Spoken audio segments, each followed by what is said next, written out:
नमस्कार। Current affair एक important segment होता है। मंथली करंट अफेयर का डिस्कशन हम यहाँ पर करते हैं।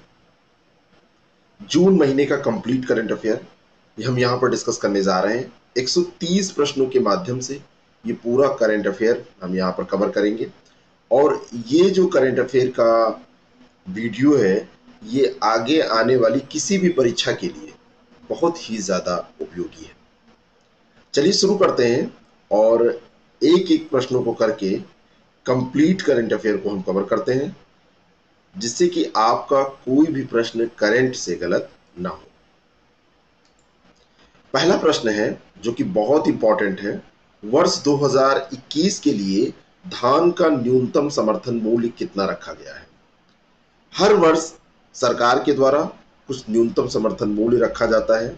धान का न्यूनतम समर्थन मूल्य जो है उसमें 53 रुपये की प्रति क्विंटल के हिसाब से वृद्धि की गई है और 2020-21 के लिए ये जो मूल्य रखा गया है वो 1868 रुपये रखा गया है। इसके पहले ये 1815 रुपये हुआ करता था। 53 रुपये की वृद्धि के साथ में ये 1868 रुपये हुआ है। इसके साथ में दाल, ऑयल सीड और अनाज की दरों में भी काफ़ी वृद्धि की गई है, लेकिन सबसे इसमें इम्पॉर्टेंट जो है वो धान का ही पूछा जाता है। ठीक है, अगर आपसे पूछा जाए कि ये जो वृद्धि की जाती है वो किसके द्वारा की जाती है, तो कृषि लागत और मूल्य आयोग की सिफारिश के आधार पर एमएसपी जो होती है उनकी कीमतों में जो बढ़ोतरी होती है उसको मंजूरी प्रदान की जाती है। और बाकी जो स्कीम्स होती हैं वो चला करती हैं, उसमें जैसे प्रधानमंत्री अन्नदाता आय संरक्षण अभियान है, इसके तहत भी किसानों की मदद की जाती है। पीएम आशा है, उसके तहत किसानों की मदद की जाती है ना। लेकिन ये जो न्यूनतम समर्थन मूल्य होता है इसका मतलब ये होता है कि इससे कम में खरीदा नहीं जाएगा सरकार के द्वारा, और ये एक गारंटी होती है किसानों के लिए, जो कि अगर वो उत्पाद कुछ करते हैं, कोई जैसे मान लीजिए कि धान का उत्पादन हुआ तो अच्छा धान है तो इतने में खरीदा जाएगा। अगला प्रश्न है कि निम्नलिखित कथनों पर विचार कीजिए। 1 जून 2020 को प्रधानमंत्री नरेंद्र मोदी चैंपियन नामक प्रौद्योगिकी प्लेटफॉर्म का उन्होंने शुभारंभ किया। तो पीएम ने चैंपियंस नामक जो प्रौद्योगिकी प्लेटफॉर्म का शुभारंभ किया है, इस पोर्टल का उद्देश्य है छोटी इकाइयों को प्रोत्साहित करना, उनकी शिकायतों को हल करना और उनकी मदद करना। ये दोनों के दोनों स्टेटमेंट सही है। एक तो पीएम के द्वारा ये शुभारंभ किया गया है चैंपियंस का, और छोटी इकाइयों को प्रोत्साहित करने के लिए किया गया है, बड़ी इकाइयों को नहीं, स्मॉल इंडस्ट्रीज को प्रोत्साहित करने के लिए इसका शुभारंभ किया गया है। ये दोनों के दोनों स्टेटमेंट सही है। सी ऑप्शन इसका करेक्ट हो जाएगा। जो चैंपियंस है, चैंपियंस का फुल फॉर्म भी आपको जानना चाहिए। Creation and harmonious application of modern process for increasing the output and national strength, है ना। इस पोर्टल का जो उद्देश्य है कि छोटी इकाइयां जो हैं उनकी शिकायतों को अतिशीघ्र हल किया जाए, उनकी मदद की जाए। एमएसएमई क्षेत्र की सभी संस्थाओं के वन स्टॉप सॉल्यूशन पर विचार किया जाए, यही इसका उद्देश्य है। शिकायत निवारण हो जाएगा, अगर और उससे रिलेटेड जो भी समस्याएं हैं उनको सॉल्व कर दिया जाएगा, तो इन इकाइयों की कैपेसिटी जो है वो बढ़ जाएगी और ये अच्छा आउटपुट करेंगे। अगला प्रश्न है, रक्षा अनुसंधान विकास संगठन द्वारा विकसित अल्ट्रा स्वच्छ क्या है? अल्ट्रा स्वच्छ डीआरडीओ ने इसका डेवलपमेंट किया है। ये जो है ये कीटाणु शोधन इकाई है, डीआरडीओ के द्वारा विकसित की हुई। बी ऑप्शन इसका करेक्ट हो जाएगा। इसका उपयोग इलेक्ट्रॉनिक आइटम, व्यक्तिगत जो सुरक्षा उपकरण हैं, कपड़े आदि को कीटाणु रहित करने के लिए किया जाएगा। तो सब ये कोविड-19 के तहत ही हो रहा है और ये प्रश्न इंपॉर्टेंट हो सकता है क्योंकि डीआरडीओ का डेवलपमेंट है। नेक्स्ट क्वेश्चन, पहला स्टेटमेंट है नेक्स्ट क्वेश्चन का कि ओजोन एक विऑक्सीकरण यौगिक है। विऑक्सीकरण यौगिक है ओजोन, अंग्रेजी में इसको कहते हैं डीऑक्सीडाइजिंग कंपाउंड है। लेकिन ओजोन जो होता है वो ऑक्सीकृत होता है, न कि विऑक्सीकरण यौगिक है। ठीक है ना, ऑक्सीकरण ये होता है। तो पहला स्टेटमेंट ये गलत हो जाएगा। ओजोन अत्यधिक अस्थिर है और 15 से 20 सेकंड के भीतर ऑक्सीजन बनाने के लिए ऑक्सीकरण करती है। तो दूसरा स्टेटमेंट यहाँ पर सही है, ये ऑक्सीकरण करती है। तो पहला गलत, दूसरा सही, तो केवल दो, बी ऑप्शन इसका करेक्ट हो जाएगा। अभी डीआरडीओ ने जो अल्ट्रा स्वच्छ नामक कीटाणु शोधन इकाई विकसित की है, इस इकाई का उपयोग इलेक्ट्रॉनिक आइटम, व्यक्तिगत सुरक्षा उपकरण जिसके लिए किया जाएगा, उसमें इसी का उपयोग किया गया है ना। इसमें कीटाणु रहित करने के लिए ओजोनेटेड स्पेस टेक्नोलॉजी नामक एक उन्नत ऑक्सीडेटिव प्रक्रिया है, उसका प्रयोग किया गया है, इसीलिए ये प्रश्न यहाँ पर सेट किया गया है। और अल्ट्रा स्वच्छ यूनिट में एक उत्प्रेरक कन्वर्टर होता है जो इसे पर्यावरण के अनुकूल बनाता है। ये भी है कि पर्यावरण के लिए ये नुकसानदायक नहीं होना चाहिए। ठीक है, अगला प्रश्न, पीएम स्वनिधि योजना में दो स्टेटमेंट यहां पर दिए हैं। पहला स्टेटमेंट है कि पीएम स्वनिधि या PM street vendor Atmanirbhar Nidhi एक क्रेडिट सुविधा योजना है जो 50 लाख से अधिक शहरी और ग्रामीण स्ट्रीट वेंडर्स की मदद करेगी। बिल्कुल सही है, स्ट्रीट वेंडर से ये रिलेटेड है, ये ध्यान रखिएगा। चाहे आप इसको पीएम स्वनिधि योजना के नाम से जानिए या PM street vendor Atmanirbhar Nidhi योजना के नाम से जानिए। इस योजना की घोषणा वित्त मंत्री निर्मला सीतारमण ने आत्मनिर्भर भारत अभियान पैकेज जब घोषित किया गया था उसी के अंतर्गत की है। तो दोनों के दोनों स्टेटमेंट सही हैं। पीएम ने नहीं किया था, इसकी जो घोषणा है वो किसने किया है? निर्मला सीतारमण जी ने किया था। निर्मला सीतारमण हमारी वित्त मंत्री हैं और ये पहली ऐसी वित्त मंत्री हैं जिनके पास स्वतंत्र तौर पर, महिला के तौर पर स्वतंत्र रूप से वित्त मंत्रालय का प्रभार है। इसके पहले कोई महिला वित्त मंत्री हमारे यहाँ से, मतलब ऐसा पोर्टफोलियो किसी का वैसे नहीं रहा है। वैसे इंदिरा गांधी जी के पास चार्ज रहा है लेकिन स्वतंत्र रूप से नहीं।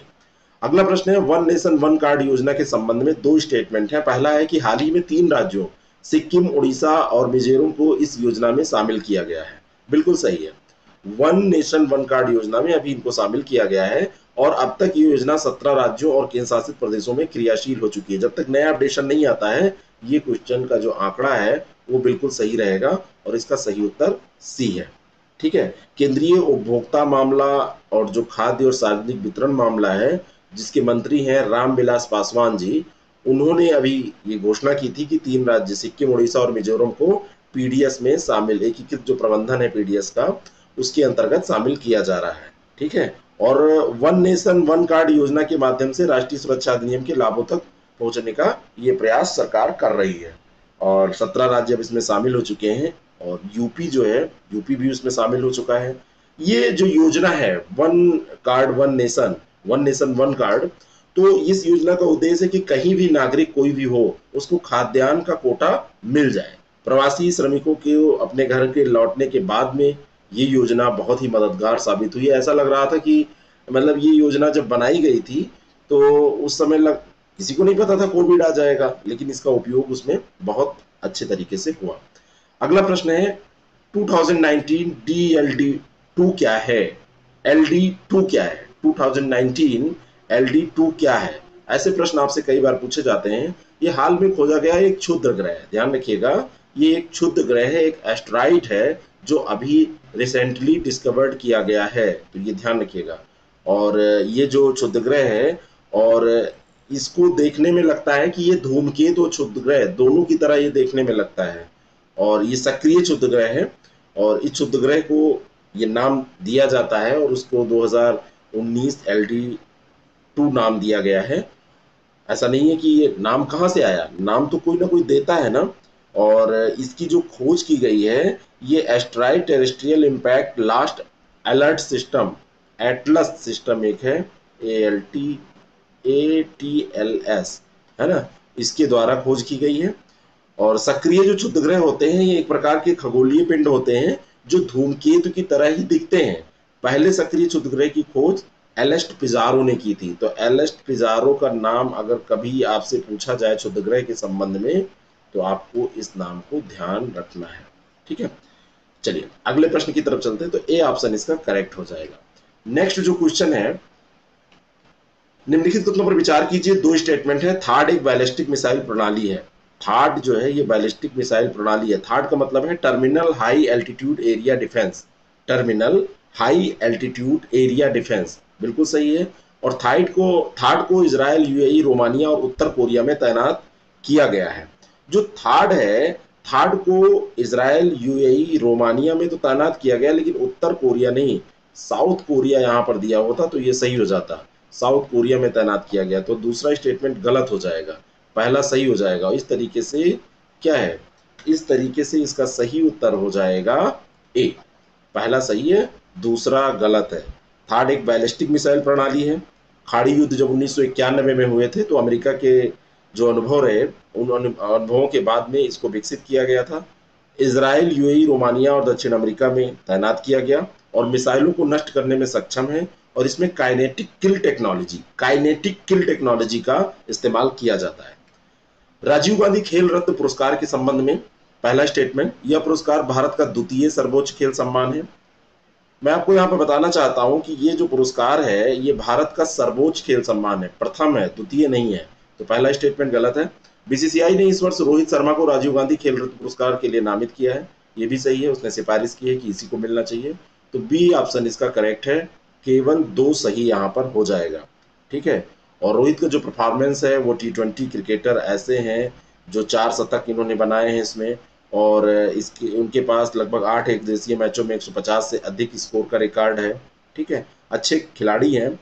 राजीव गांधी खेल रत्न पुरस्कार के बारे में अगर हम बात करें तो ये सर्वोच्च खेल सम्मान है, और ये जो पुरस्कार है वो युवा मामले और खेल मंत्रालय के द्वारा दिया जाता है। 4 वर्ष की अवधि इसमें देखी जाती है कि 4 वर्ष से अधिक की अवधि में जो परफॉर्मेंस है वो कैसी रही है, उत्कृष्ट प्रदर्शन होना चाहिए। 7.5 लाख रुपए इसमें दिए जाते हैं। रुपये की तो कोई बात नहीं है, रुपये कोई बहुत ज्यादा नहीं है इन खिलाड़ियों के लिए, या जो लोग इसको प्राप्त करते हैं खिलाड़ी ही प्राप्त करेंगे। तो लेकिन ये जो पुरस्कार है ये सर्वोच्च खेल रत्न पुरस्कार है, हमारे यहाँ का खेल का पुरस्कार है, ये बहुत इंपॉर्टेंट बात है।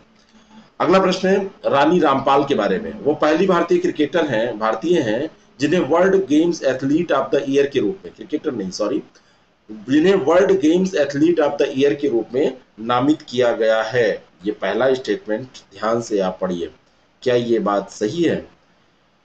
बिल्कुल सही है। और इनको 2016 में अर्जुन पुरस्कार और 2020 में पद्मश्री दिया गया था, तो ये भी सही है। 2016 में अर्जुन दिया गया, 2020 में इनको पद्मश्री दिया गया है।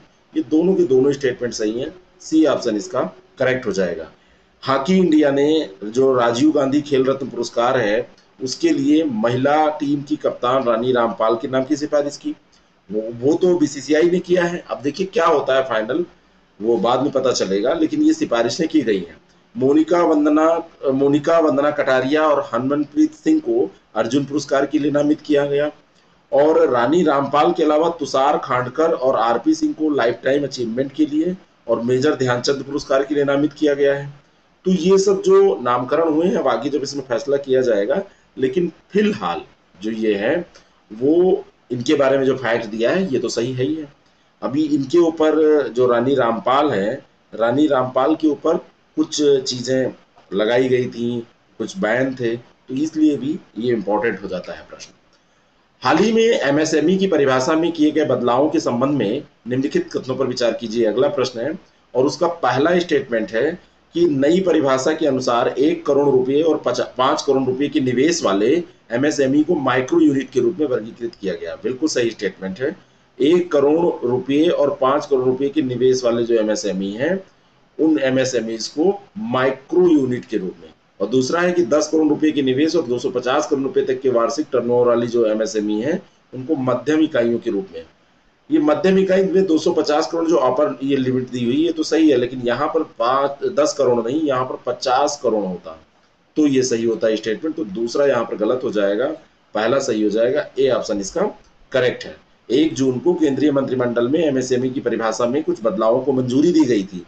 उसमें 1 करोड़ से 5 करोड़ रुपए वाला जो उनको माइक्रो, 10 करोड़ से 50 करोड़ रुपए वाला जो है उनको लघु, और 50 से 250 करोड़ जो है उनको क्या कहा जाता है, मध्यम। तो ये 3 अलग अलग कैटेगरी हैं। अगला प्रश्न है, भारत द्वारा पहला वर्चुअल द्विपक्षीय शिखर सम्मेलन किस देश के साथ आयोजित किया गया? ये प्रश्न आपसे पूछा जा सकता है क्योंकि कोविड-19 के तहत बहुत सारे वर्चुअल शिखर सम्मेलन किए गए हैं, और ये पहला आयोजित किया गया था ऑस्ट्रेलिया के साथ में। तो ए ऑप्शन इसका बिल्कुल करेक्ट हो जाएगा। ऑस्ट्रेलियाई पीएम कौन है? स्कॉट मॉरिसन, उन्हीं के साथ पीएम मोदी ने, स्कॉट मॉरिसन के साथ में पीएम मोदी ने ये किया था, ठीक है ना, वर्चुअल जो कॉन्फ्रेंस हुई थी। अगला प्रश्न है, ऑक्सिन डेक्स नामक द्विपक्षीय नौसैनिक अभ्यास भारत किस देश के साथ करता है? और ये प्रश्न लाजमी है पूछा जाना। ऑक्सिन डेक्स जो है ये भारत ऑस्ट्रेलिया के साथ में ही करता है। बी ऑप्शन इसका बिल्कुल करेक्ट है। पीएम मोदी और ऑस्ट्रेलियाई पीएम स्कॉट मॉरिसन जब द्विपक्षीय शिखर सम्मेलन कर रहे थे तो उस समय ये चर्चा में आया था। हाल ही में किस पोर्ट ट्रस्ट का नाम बदलकर श्यामा प्रसाद मुखर्जी पोर्ट ट्रस्ट किया गया? इसका डिस्कशन हम पहले भी कर चुके हैं। तो ये कोलकाता पोर्ट ट्रस्ट का नाम बदलकर ये किया गया है। 11 जनवरी 2020 को इसकी घोषणा की गई थी। अभी ये इम्प्लीमेंट किया गया है, इसलिए फिर से चर्चा में आया है। श्यामा प्रसाद मुखर्जी के बारे में अगर बात करें तो ये राजनेता थे, शिक्षाविद थे, बैरिस्टर थे। 6 जुलाई 1901 को कलकत्ता में उनका जन्म हुआ था। और पंडित जवाहरलाल नेहरू की जब सरकार थी तो उस कैबिनेट में ये आपूर्ति मंत्री भी रहे। ठीक है। और सबसे बड़ी बात यह है कि 1951 में उन्होंने राष्ट्रीय स्वयंसेवक संघ की सहायता से भारतीय जनसंघ की स्थापना की थी और वही आगे भारतीय जनता पार्टी बनी। G7 के संबंध में निम्नलिखित कथनों पर विचार कीजिए। G7 जो है वो 7 देशों France, Canada, Germany, Japan, America, Italy और ब्रिटेन का एक समूह है। बिल्कुल सही है, G7 में ये देश शामिल है। इन देशों का नाम आप ध्यान रखिएगा। समूह का एक निश्चित मुख्यालय और एक औपचारिक संविधान है। मैं आपको बताना चाहता हूं कि इनका कोई मुख्यालय नहीं है और कोई इनका औपचारिक संविधान नहीं है। ठीक है। G7 एक अंतर सरकारी संगठन है। 1975 में इसका गठन हुआ था और इसका गठन विश्व की शीर्ष अर्थव्यवस्थाओं द्वारा विश्व के मुद्दों पर चर्चा करने के लिए किया गया था। और ये 1976 में G7 में कनाडा शामिल हुआ और यूरोपीय संघ 1970 में G7 की बैठक में भाग लेने लगा। 1997 में रूस G7 में शामिल हुआ और G7 को फिर G8 कहा जाने लगा। लेकिन 2014 में फिर से रूस इसमें से बाहर हो गया था। ठीक है। और क्योंकि उसने हुआ क्या था, यूक्रेन के क्रीमिया क्षेत्र को अपने क्षेत्र में शामिल कर लिया था, तो इसी के आधार पर उसको बाहर किया गया था। तो दूसरा स्टेटमेंट यहाँ पर गलत है, पहला सही है और इस तरीके से सही उत्तर ए हो जाएगा। ठीक है, ए इसका सही उत्तर हो जाएगा। अगला प्रश्न है, यूनाइटेड किंगडम में भारत के अगले उच्चायुक्त के रूप में किसे नियुक्त किया गया है? ये गायत्री आई कुमार है। गायत्री आई कुमार को वहां पर नियुक्त किया गया है और 1986 बैच की भारतीय विदेश सेवा की अधिकारी हैं और वर्तमान समय में बेल्जियम, लग्जमबर्ग और यूरोपीय संघ में भारत की राजदूत के रूप में कार्य कर रही हैं। तो गायत्री आई कुमार, ध्यान रखिएगा।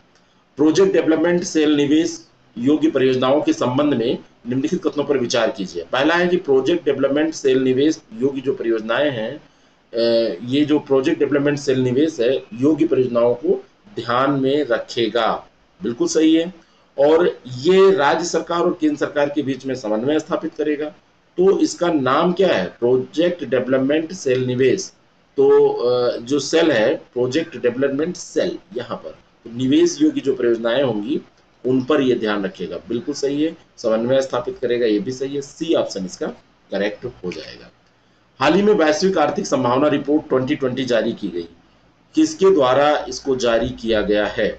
जो वैश्विक यानी कि ग्लोबल लेवल पर ग्लोबल इकोनॉमिक प्रोस्पेक्टिव रिपोर्ट है, ये जो जारी की जाती है ये विश्व बैंक, वर्ल्ड बैंक के द्वारा जारी की जाती है। और इस रिपोर्ट में कोविड-19 के प्रभाव पर प्रकाश डाला गया है।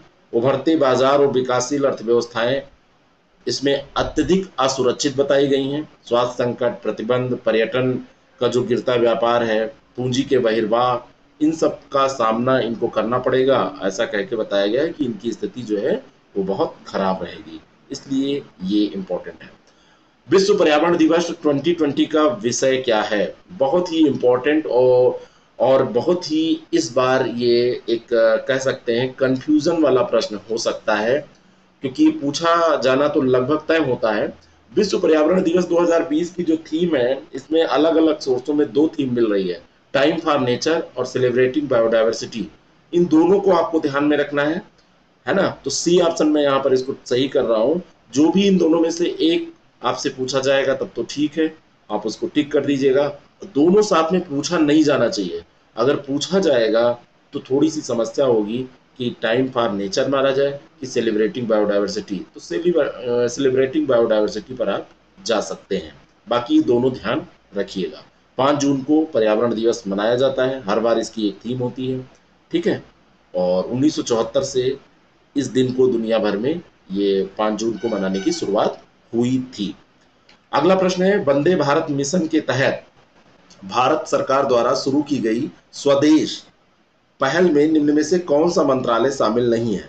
जो स्वदेश पहल है, नागरिक उड्डयन, विदेश मंत्रालय, कौशल विकास और उद्यमिता मंत्रालय मिलकर इसको चला रही है। Skilled worker arrival database for employment support, ये इसका फुल फॉर्म है, skill workers arrival database for employment support, ये एक एक शब्द का ये मतलब हुआ, और इसमें वित्त मंत्रालय शामिल नहीं है। डी ऑप्शन इसका करेक्ट हो जाएगा। हाल ही में भारत सरकार किस देश के साथ पर्यावरण के क्षेत्र में सहयोग को बेहतर बनाने के लिए समझौता कर रही है? किस देश के साथ पर्यावरण के क्षेत्र में समझौता किया गया है? तो ये भूटान के साथ किया गया है। 3 जून की बात है। पीएम जो मोदी हैं हमारे, उन्होंने केंद्रीय मंत्रिमंडल के प्रतिनिधि के तौर पर भारत और भूटान के बीच एक समझौता ज्ञापन को मंजूरी प्रदान की है। पर्यावरण के क्षेत्र में सहयोग बेहतर करने के लिए ये किया गया है। तो सी ऑप्शन इसका करेक्ट है। वैसे चाइना भूटान पे भी अपना प्रभाव छोड़ रहा है, तो भारत को कुछ न कुछ प्रयास वैसे भी करने होंगे।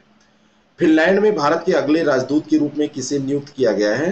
तो रवीश कुमार, ये रवीश कुमार वो नहीं है ये एनडीटीवी वाले, ये दूसरे रवीश कुमार है, ध्यान रखिएगा। 1995 बैच के ये आईएफएस हैं और इनको फिनलैंड में राजदूत नियुक्त किया गया है। अगला प्रश्न है, वर्तमान समय में ग्लोबल वैक्सीन अलायंस गावी का नेतृत्व किस देश के द्वारा किया जा रहा है? तो गावी का जो नेतृत्व है वर्तमान समय में, अगर आपसे पूछा जाए किसके द्वारा किया जा रहा है, तो इस समय ये ब्रिटेन के द्वारा किया जा रहा है। Global Alliance for Vaccine and Immunization, Global Alliance for Vaccine and Immunization का जो ये, अगर इसके बारे में हम बात करें तो सार्वजनिक निजी वैश्विक स्वास्थ्य साझेदारी है, जिसका लक्ष्य होता है गरीब देशों में टीकाकरण की जो पहुंच है उसको इम्प्रूव करना, पहुंच को बढ़ाना। वर्ष 2000 में यह स्थापित की गई थी, 2000 से ये चली आ रही है, और ये जो सार्वजनिक स्वास्थ्य के लिए इसका जो दृष्टिकोण है वो व्यापार उन्मुख और प्रौद्योगिकी केंद्रित के रूप में इसको वर्णित किया जाता है। और भारत का जो मिशन इंद्रधनुष है वो इसी के तहत चल रहा है, ये ध्यान रखिएगा।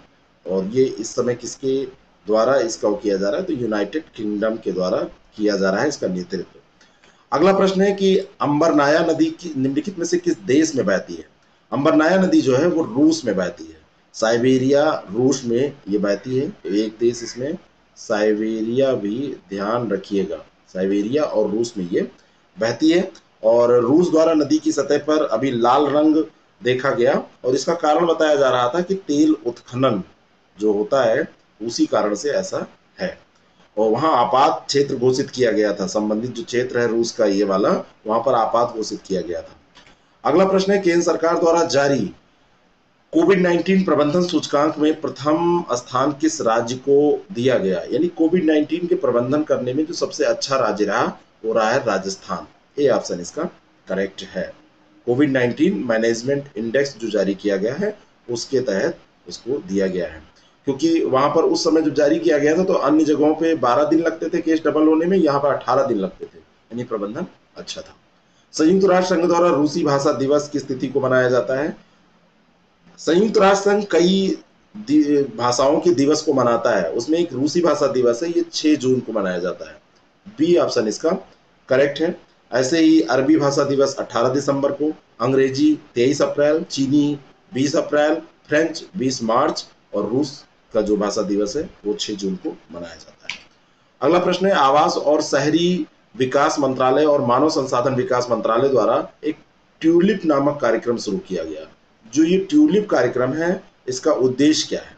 ट्यूलिप जो कार्यक्रम है वह इतना ध्यान रखिए, इंजीनियरिंग स्नातकों के लिए इंटर्नशिप कराने के लिए इस प्रोग्राम को शुरू किया गया है। जो इंजीनियरिंग स्नातक होंगे इस कार्यक्रम के तहत उनको अवसर दिया जाएगा और स्मार्ट शहरों के साथ उनको काम करने के अवसर मिलेंगे। 1 वर्ष के लिए ये कार्यक्रम होगा, इसमें उनको कुछ पैसे भी मिलेंगे, वित्त पोषण, शहरी नियोजन, पर्यावरण नियोजन, स्वच्छता और बुनियादी ढांचे, पर्यावरण इंजीनियरिंग, इनके बारे में इसमें जोर दिया जाएगा।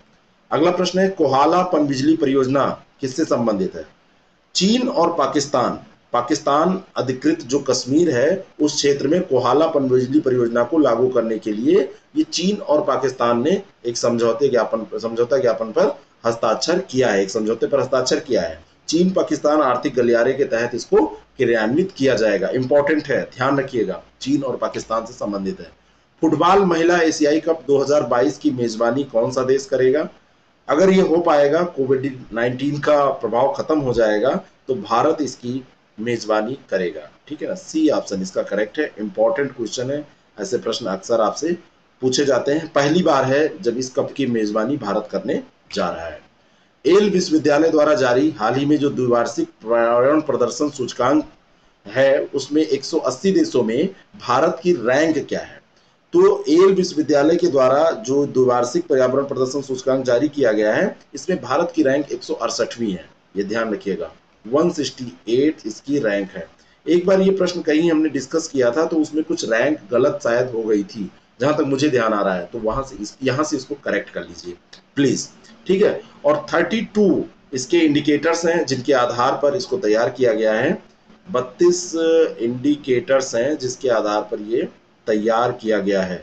राष्ट्रीय और अंतर्राष्ट्रीय स्तर पर पर्यावरणीय प्रदर्शन पर 10 साल का इसमें अवलोकन किया जाता है। भारत को अपने स्थिरता प्रयासों को दोगुना करने की आवश्यकता है, ऐसा इस रिपोर्ट में कहा गया है। ठीक है, वायु और जल की गुणवत्ता, जलवायु परिवर्तन, जैव विविधता, इन सब क्षेत्रों पर इसमें ध्यान दिया जाता है और इसमें प्राथमिकता निर्धारित की जाती है कि क्या करना चाहिए। अगला प्रश्न है कि पैंगोंग त्सो झील एक लंबी, गहरी, संकीर्ण झील है जो लद्दाख क्षेत्र में 4,350 मीटर की ऊंचाई पर स्थित है। बिल्कुल सही स्टेटमेंट है, 4,350 मीटर की ऊंचाई पर, और यह लद्दाख क्षेत्र में स्थित है। ये एक मीठे पानी की झील है तथा सिंधु नदी के बेसिन का हिस्सा है। दूसरा जो स्टेटमेंट है, इसको आप ध्यान से पढ़िए। ये जो झील है, ये क्या मीठे पानी की झील है कि नहीं है? सबसे पहले तो आप ये जान लीजिए कि ये सर्दियों में जम जाती है, और सर्दियों में जमने वाली जो ये झील है, वो खारे पानी की झील है, मीठे पानी की झील नहीं है। ये कैसी झील है? खारे पानी की ये झील है। तो दूसरा स्टेटमेंट गलत, पहला सही, ए ऑप्शन इसका करेक्ट हो जाएगा। हाल ही में पुलिस कर्मियों में जो आत्महत्या और भारतीय घात है, इसकी घटनाएं बढ़ती जा रही थी। इसके लिए एक स्पंदन नामक कार्यक्रम शुरू किया गया। ये कार्यक्रम किस सरकार ने या किस राज्य ने शुरू किया है? तो ये कार्यक्रम छत्तीसगढ़ राज्य ने शुरू किया है। सी ऑप्शन इसका करेक्ट है। बस इतना इसके बारे में बहुत है। 8 जून को प्रत्येक वर्ष विश्व महासागर दिवस मनाया जाता है। विश्व महासागर दिवस मनाने की जो शुरुआत हुई थी, वो कब हुई थी? 8 जून 2009 में सबसे पहले विश्व महासागर दिवस मनाया गया था। ठीक है, उसके बाद में प्रत्येक वर्ष इसको मनाया जाता है। महासागरों के महत्व पर इसकी चर्चा की जाती है कि महत्व क्या है उनका। 1992 में रियो दी जेनेरियो जो पृथ्वी ग्रह सम्मेलन हुआ था, इस दिवस को मनाने का प्रस्ताव तब रखा गया था। तब से ये पेंडिंग पड़ा था। दिसंबर 2008 में फिर तय किया गया, और 2009 से 8 जून को इसको मनाया जाने लगा। एराइज पहल किससे संबंधित है? एराइज जो पहल है, एराइज पहल के अंतर्गत जो एमएसएमई, सूक्ष्म और लघु मध्यम उद्यम है, उनमें अनुसंधान और नवाचार को बढ़ावा देने के लिए, उनको प्रोत्साहित करने के लिए अभी काम किया जा रहा है। CSIR और एराइज के सहयोग से इसको किया जा रहा है, और ये अटल इनोवेटिव मिशन से संबंधित है। ए ऑप्शन इसका बिल्कुल करेक्ट है, अटल इनोवेटिव मिशन से ये संबंधित है। अगला प्रश्न है, आई कमिट भारत की किस केंद्रीय मंत्रालय द्वारा शुरू किया गया एक अभियान है? आई जो कमिट है, I commit, hashtag I commit, इसका पूरा नाम क्या है? Hashtag I commit. ये ऊर्जा मंत्रालय के द्वारा शुरू किया गया अभियान है, और सरकार, कारपोरेट्स और कई संगठन, थिंक टैंक के जो व्यक्ति हैं, इसमें सभी हितधारकों को एक साथ लाके भविष्य में एक मजबूत और टिकाऊ ऊर्जा प्रणाली बनाने के लिए ऊर्जा मंत्रालय के द्वारा इसको शुरू किया गया है। बी ऑप्शन इसका बिल्कुल करेक्ट है। अगला प्रश्न है, भारत में किस अंतर्राष्ट्रीय मंच पर एक निर्वाचित सीट को सुरक्षित करने के लिए पंचशील अभियान का अनावरण किया गया? जो पंचशील अभियान है, ये भारत में जो इसकी स्टार्टिंग है, ये संयुक्त राष्ट्र सुरक्षा परिषद में अपनी एक सीट सुरक्षित करने के लिए की गई है। और ये जो पंचशील सिद्धांत है, इसमें सम्मान, संवाद, सहयोग, शांति और समृद्धि, 5S, ये ध्यान रखिएगा। 5S के तहत क्या क्या है? सम्मान है, संवाद है, सहयोग, शांति और समृद्धि। 17 जून को अभी जो चुनाव होना था, तो भारत की जो उसमें जो उम्मीदवारी थी, उसको पुख्ता करने के लिए, और भारत 8वां कार्यकाल भारत का ये होने हो गया है, अब तो ये हो ही गया है, तो उसके लिए ये अभियान चलाया गया था। अगला प्रश्न है कि भारतीय नौसेना द्वारा मिशन सागर लॉन्च किया गया, किस लिए मिशन सागर लॉन्च किया गया था? कोविड-19 के तहत जो विदेशों में संबंधित आवश्यक दवाएं और जो सेवाएं थी उनको प्रदान करने के लिए इसको शुरू किया गया था। तो विदेशों में कोविड-19 संबंधित आवश्यक दवाएं प्रदान करने के लिए ये मिशन सागर कार्यक्रम लॉन्च किया गया था भारत के द्वारा, भारतीय नौसेना के द्वारा। ग्रीनलैंड द्वीप किस देश के क्षेत्राधिकार के अंतर्गत आता है? तो ग्रीनलैंड जो द्वीप है वो डेनमार्क के अंतर्गत आता है। बी ऑप्शन इसका करेक्ट है। भारत का ऊर्जा मंत्रालय और डेनमार्क का जो ऊर्जा उपयोगिता और जलवायु मंत्रालय है उसने अभी एक समझौता ज्ञापन पर हस्ताक्षर किए हैं। दोनों देश भविष्य में दीर्घकालिक ऊर्जा योजना पर विचार करेंगे। बातचीत ये सब चलती रहती है। और ग्रीनलैंड में देखा जाए तो दुर्लभ धातु जैसे प्रेसोडोडियम, न्यूडीडियम और डिस्प्रोशियम, टेर्बियम, इन सब का बहुत बड़ी मात्रा में भंडार पाया जाता है। और चाइना भी, देखिए ये सब जो समझौते होते हैं ये अंतर्राष्ट्रीय राजनीति से बहुत प्रभावित होते हैं। चाइना तो ये सब कोशिशें करता ही रहता है, तो भारत को भी ऐसी कोशिशें करनी ही होंगी। अगला प्रश्न है, निम्नलिखित कथनों पर विचार कीजिए। पहला स्टेटमेंट है, भारत सरकार द्वारा देश में खनन किए गए पूरे कोयले का व्यापार कोल एक्सचेंज नामक एक सामान्य प्लेटफॉर्म के द्वारा किए जाने का निर्णय लिया गया है। कि कोल एक्सचेंज नामक एक प्लेटफॉर्म होगा, अब वो ही व्यवसाय कोयले से संबंधित जो है वो करेगा। अगला है कि कोल एक्सचेंज की स्थापना के पश्चात कोयला क्षेत्र में कोल इंडिया की भागीदारी समाप्त हो जाएगी। समाप्त नहीं होगी। भागीदारी क्यों समाप्त हो जाएगी? ऐसा थोड़ी ना है, भागीदारी नहीं समाप्त होगी और भागीदार उसका वो बना रहेगा, लेकिन इसके द्वारा ये किया जाएगा। ए ऑप्शन इसका बिल्कुल करेक्ट है। पहला स्टेटमेंट अगले प्रश्न का कि भारत स्टेज उत्सर्जन मानक भारत सरकार द्वारा स्थापित किया गया उत्सर्जन मानक है जो अमेरिकन रेगुलेशन पर आधारित है। मैं आपको बताना चाहता हूं कि भारत का जो उत्सर्जन मानक है वो अमेरिकन पर नहीं, ये यूरोपियन मानकों पर आधारित है। किस पर आधारित है? यूरोपियन रेगुलेशन पर आधारित है, अमेरिकन नहीं, यूरोपियन। तो पहला गलत हो गया। और ये मानक देश में पहली बार वर्ष 2000 में शुरू किया गया था। वर्ष 2000 में इसको शुरू किया गया था। और अभी तो स्टेज 6 चल रहा है ना, 2020 से BS6 चल रहा है। तो पहले BS फर्स्ट शुरू किया गया था। तो दूसरा स्टेटमेंट सही है, पहला गलत है। अगला प्रश्न है, विश्व में सर्वाधिक विदेशी मुद्रा भंडार वाले देशों की सूची में भारत अभी किस स्थान पर है? तो 29 मई 2020 को जो सप्ताह समाप्त हुआ उसमें भारत 5वें स्थान पर आ गया था। ठीक है ना? तो डी ऑप्शन यहाँ पर करेक्ट हो जाएगा। और जो फॉरेक्स रिजर्व है, आरक्षित निधि है, इनका भंडार इन विदेशी मुद्रा भंडार कहलाता है। और भुगतान संतुलन में विदेशी मुद्रा भंडारों को आरक्षित परिसंपत्तियां भी कहा जाता है। और ये पूंजी खाते में होता है। किसमें होता है? कैपिटल अकाउंट में ये होता है, ये ध्यान रखिएगा। अगला प्रश्न है, हाल ही में उत्तराखंड की राज्यपाल बेबी रानी मौर्य जी हैं, किस स्थान को राज्य की ग्रीष्मकालीन राजधानी उन्होंने घोषित किया है, मतलब उसको मंजूरी प्रदान कर दी है? तो ग्रीष्मकालीन राजधानी गैरसैंण में ये बनाई जाएगी। और जो गैरसैंण है इसको भरारी सैंण के नाम से भी जाना जाता है। और गैरसैंण में एक ई विधानसभा का भी इसमें प्रस्ताव रखा गया कि ई विधानसभा भी वहां पर एक बनाई जाएगी। और शीतकालीन राजधानी देहरादून में स्थित है, वहीं पर ये बनी रहेगी। और चमोली जिले में ये स्थित है गैरसैंण। अगला प्रश्न, Aryabhatta Research Institute of Observation Science ARIES कहाँ पर स्थित है ना? Aryabhatta Research Institute of Observation Science जो है, ये ध्यान रखिएगा, वो एराइज से अलग है, वो अलग कार्यक्रम था।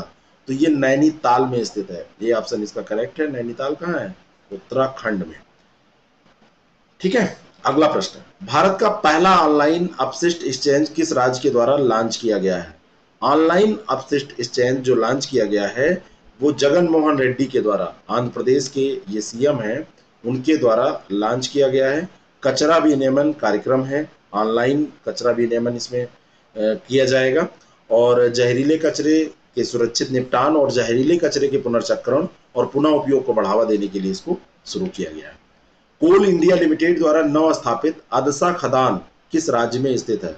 अदसा खदान इंपॉर्टेंट है। अदसा खदान जो स्थित है वो महाराष्ट्र में स्थित है। बी ऑप्शन इसका करेक्ट है। कोल इंडिया लिमिटेड ने हाल ही में जो उसकी सहायक कंपनी है वेस्टर्न कोलफील्ड लिमिटेड, इसके द्वारा महाराष्ट्र और मध्य प्रदेश में 3 नई कोयला खदानों को स्थापित किया है। ठीक है, उसमें एक है अदसा खदान जो महाराष्ट्र के नागपुर में है, एक है शारदा भूमिगत खदान वो मध्य प्रदेश में है, और एक है धनकसा। तो 2 और हैं, एक इसमें है शारदा जो कि एमपी में है, और एक इसमें है धनकसा, और जो धनकसा पड़ती है ये भी एमपी में है। तो मध्य प्रदेश और महाराष्ट्र में खदानें अभी खोजी है। अगला प्रश्न है, प्रथम भारतीय नागरिक जिन्हें प्रतिष्ठित रिचर्ड डॉकिंस अवार्ड से सम्मानित किया जाएगा। रिचर्ड डॉकिंस अवार्ड से जावेद अख्तर को सम्मानित करने का निर्णय लिया गया है, और ये जो पुरस्कार है ये अंग्रेजी विकासवादी जीव विज्ञानी रिचर्ड डॉकिंस थे, उन्हीं के नाम पर शुरू किया गया है। ऑक्सफोर्ड यूनिवर्सिटी में एक प्रोफेसर थे, और क्रिएशनिज्म के लिए इनको जाना जाता है। क्रिएशनिज्म के मुखर आलोचक थे, सृष्टिवाद के मुखर आलोचक थे। अगला प्रश्न, institute of Himalayan bio resource technology ये कहां पर स्थित है? इंपॉर्टेंट क्वेश्चन है, और ये स्थित है पालमपुर में। डी ऑप्शन इसका करेक्ट है। केसर और हींग है ना, बहुत कीमती और मूल्यवान होते हैं। Institute of Himalayan bio resource technology ने हिमाचल प्रदेश में कृषि विभाग के साथ साझेदारी अभी की है हींग और केसर के उत्पादन को बढ़ावा देने के लिए। हींग जो होता है वो एक बारहमासी पौधा होता है, रोपण के 5 साल बाद अपनी जड़ों से ओलियो गम रेजिन का उत्पादन करता है, और उसी से हींग बनती है। ठीक है, और फिर हींग का इस्तेमाल आप खाने में करते हैं। भारत का पहला वर्चुअल व्यापार मेला आयोजित किया गया। कोविड-19 के कारण बहुत कुछ चेंज हो चुका है, तो भारत का जो पहला वर्चुअल व्यापार मेला है ये सूक्ष्म तथा मध्यम उद्यम मंत्रालय के द्वारा इसको क्या किया गया, आयोजित किया गया है ना। हस्तशिल्प के लिए निर्यात संवर्धन को जो परिषद है उसने लगभग 200 भारतीय निर्यातकों के लिए 4 दिवसीय वर्चुअल मेले का आयोजन किया था। रेमन मैग्सेसे अवार्ड के संबंध में निम्नलिखित कथनों पर विचार कीजिए। मैं गलत उच्चारण कर गया, रेमन मैग्सेसे अवार्ड। इसकी स्थापना 1957 में रॉकफेलर ब्रदर्स फंड और फिलीपीन सरकार के माध्यम से उसके सहयोग से की गई थी। बिल्कुल सही है, और इसे एशिया का नोबेल प्राइज भी कहा जाता है, ये भी सही है। 2020 में ये किसी को भी नहीं दिया गया है, इस कारण से ये चर्चा में आया है। 2019 में बेआवाजों की आवाज बनने के लिए रवीश कुमार को भी दिया गया था, भारत के रवीश कुमार भी इसमें शामिल थे। ठाणे में एक इंजीनियर द्वारा विकसित कोरोबोट नामक एक रोबोट बनाया गया है। उसके बारे में पहला स्टेटमेंट है कि ये रोबोट जो है ये कोविड-19 रोगियों के इलाज करने वाले अस्पतालों की जरूरतों को संबोधित करता है। बिल्कुल सही है, कोविड-19 के जो रोगी हैं उनके लिए इसका प्रयोग, और मेडिकल क्षेत्र में इंटरनेट ऑफ थिंग्स तकनीक का प्रयोग करने वाला ये विश्व का पहला रोबोट है, ये भी सही है। मेडिकल क्षेत्र में ऐसा हो रहा है, ये तकनीक इंटरनेट ऑफ थिंग्स के बारे में जो मतलब वो जो टेक्निक है वो ये प्रयोग कर रहा है मेडिकल क्षेत्र में। इंटरनेट ऑफ थिंग्स क्या है? रोबोट की दुनिया में किसी भी हिस्से में एक एप्लीकेशन के माध्यम से इसको नियंत्रित करने की जो चीज है वो इंटरनेट ऑफ थिंग्स है। जैसे आप ऑफिस से निकले और आपका जो स्मार्टफोन है वो आपके घर के बहुत सारे गैजेट से कनेक्टेड है, आपने वहां से ही माइक्रोवेव ऑन कर दिया, आपका खाना गर्म हो रहा है, आपने वहीं से कुछ कंट्रोल कर दिया तो एसी चल गई, है ना। दरवाजा भी जो डोर है मेन डोर वो भी आपके फोन से कनेक्ट है। तो ये इंटरनेट ऑफ थिंग्स है, गैजेट्स को सारा इकट्ठा कर देना है ना, इंटरनेट के माध्यम से ये ऑपरेट करना। अगला प्रश्न है, हाल ही में किस केंद्र शासित प्रदेश ने केंद्रीय प्रशासनिक न्यायाधिकरण सीएटी की 18वीं बैच का उद्घाटन किया गया? कहां पर किया गया? तो ये लद्दाख और जम्मू कश्मीर, क्योंकि इनका गठन अभी हुआ हाल में, तो यहीं पर किया गया है। बी ऑप्शन इसका करेक्ट है। और प्रशासनिक न्यायाधिकरण जो होगा उसकी स्थापना जम्मू में की गई है, तो अदालतों का बोझ वहां पर कम हो जाएगा। जो न्यायाधिकरण अधिनियम 1985 है उसी के तहत भारत सरकार ने श्रीनगर और जम्मू को उन स्थानों के रूप में निर्दिष्ट किया था जहां केंद्रीय प्रशासनिक न्यायाधिकरण बेंच जम्मू कश्मीर और लद्दाख के लिए बैठेगी। मतलब ये उस अधिनियम के तहत किया गया था। ठीक है, केंद्रीय प्रशासनिक न्यायाधिकरण की जो स्थापना है वो आर्टिकल कौन सा है जिसके तहत की जाती है? तो आर्टिकल 323 है हमारे संविधान का, जिसके तहत ये की जाती है। ठीक है, अगला प्रश्न, हाल ही में किस देश ने यूरोपीय संघ के साथ एक मुक्त व्यापार समझौते की पुष्टि की है? तो यूरोपीय संघ ने जो ये पुष्टि की है वो वियतनाम के साथ की है। डी ऑप्शन इसका करेक्ट है। वियतनाम एशिया का एक विकासशील देश है और यूरोपीय संघ के साथ ये मुक्त व्यापार समझौते में शामिल हो गया है। ठीक है, और ये जो सौदा हुआ है इसमें यूरोपीय संघ वियतनामी वस्तुओं पर अपने टैरिफ का 85% उठाएगा और 7 वर्षों में अन्य टैरिफ में कटौती करेगा। इस तरीके से ये सब बातें हुई हैं, वो अंदर जाने की जरूरत इसमें नहीं है। फिच रेटिंग विश्व की 3 बड़ी रेटिंग एजेंसियों में से एक है। इस जो फिच रेटिंग है इसका मुख्यालय कहां पर स्थित है? इसका मुख्यालय स्थित है न्यूयॉर्क में। डी ऑप्शन इसका करेक्ट है। अगला प्रश्न, उत्तराखंड राज्य द्वारा हाल ही में एक जैव विविधता पार्क खोला गया है। ये जो जैव विविधता पार्क है वो कहां पर खोला गया है? उत्तराखंड में एक स्थान पड़ता है हल्द्वानी। हल्द्वानी में एक जैव विविधता पार्क खोला गया है। राज्य की समृद्ध वनस्पति विरासत, जलवायु परिवर्तन, आवास नुकसान, परिदृश्य अवक्रमण और विकास गतिविधियों के खतरों का सामना ये कर रही थी, तो इसलिए विश्व पर्यावरण दिवस के अवसर पर यहाँ पर एक पार्क की स्थापना की जाएगी। तो ये सारी चीजें वहां पर दुरुस्त हो जाएंगी। सी ऑप्शन इसका करेक्ट है। भारतीय खाद्य सुरक्षा और मानक प्राधिकरण के हाल ही में वर्ष 2019-20 का एक खाद्य सुरक्षा सूचकांक लॉन्च किया गया है। इस रैंकिंग में शीर्ष स्थान पर किस राज्य को रखा गया है? कौन सा राज्य है जो शीर्ष स्थान पर इसमें आया है, जो कि भारतीय खाद्य सुरक्षा और मानक प्राधिकरण ने जारी किया है? तो इसमें जो गुजरात है, गुजरात का स्थान प्रथम है और इसमें 5 मानदंड थे: खाद्य परीक्षण सुविधाएं, मानव संसाधन और संस्थागत डेटा और अनुपालन, प्रशिक्षण और उपभोक्ता सशक्तिकरण के अलावा क्षमता निर्माण। कोविड-19 के दौरान ईट राइट कार्यक्रम भी एक चला था, उस पर ये सारा ये जो समग्र रूप से इसमें शामिल किया गया। तो इसमें जो गुजरात है वो प्रथम स्थान पर है बड़े राज्यों में, और जो छोटे राज्य हैं उनका अलग से जारी किया गया, तो उसमें जो गोवा है, गोवा प्रथम स्थान पर आया है। ठीक है ना। चलिए अगले प्रश्न पे चलते हैं। प्रधानमंत्री कृषि सिंचाई योजना के अंतर्गत पर ड्रॉप मोर क्रॉप संबंधित है। किससे संबंधित है? पर ड्रॉप जो मोर क्रॉप है ये जल उपयोग दक्षता इससे बढ़ती है, उर्वरक उपयोग में कमी आती है, श्रम व्यय और लागत को भी इससे कम किया जा सकता है। तो उपयुक्त सभी से ये संबंधित है। और इस योजना का फायदा ये है ना कि ये बहुत मतलब एक रूप में देखा जाए एक योजना ऐसी जिससे कई लाभ हमको मिल रहे हैं।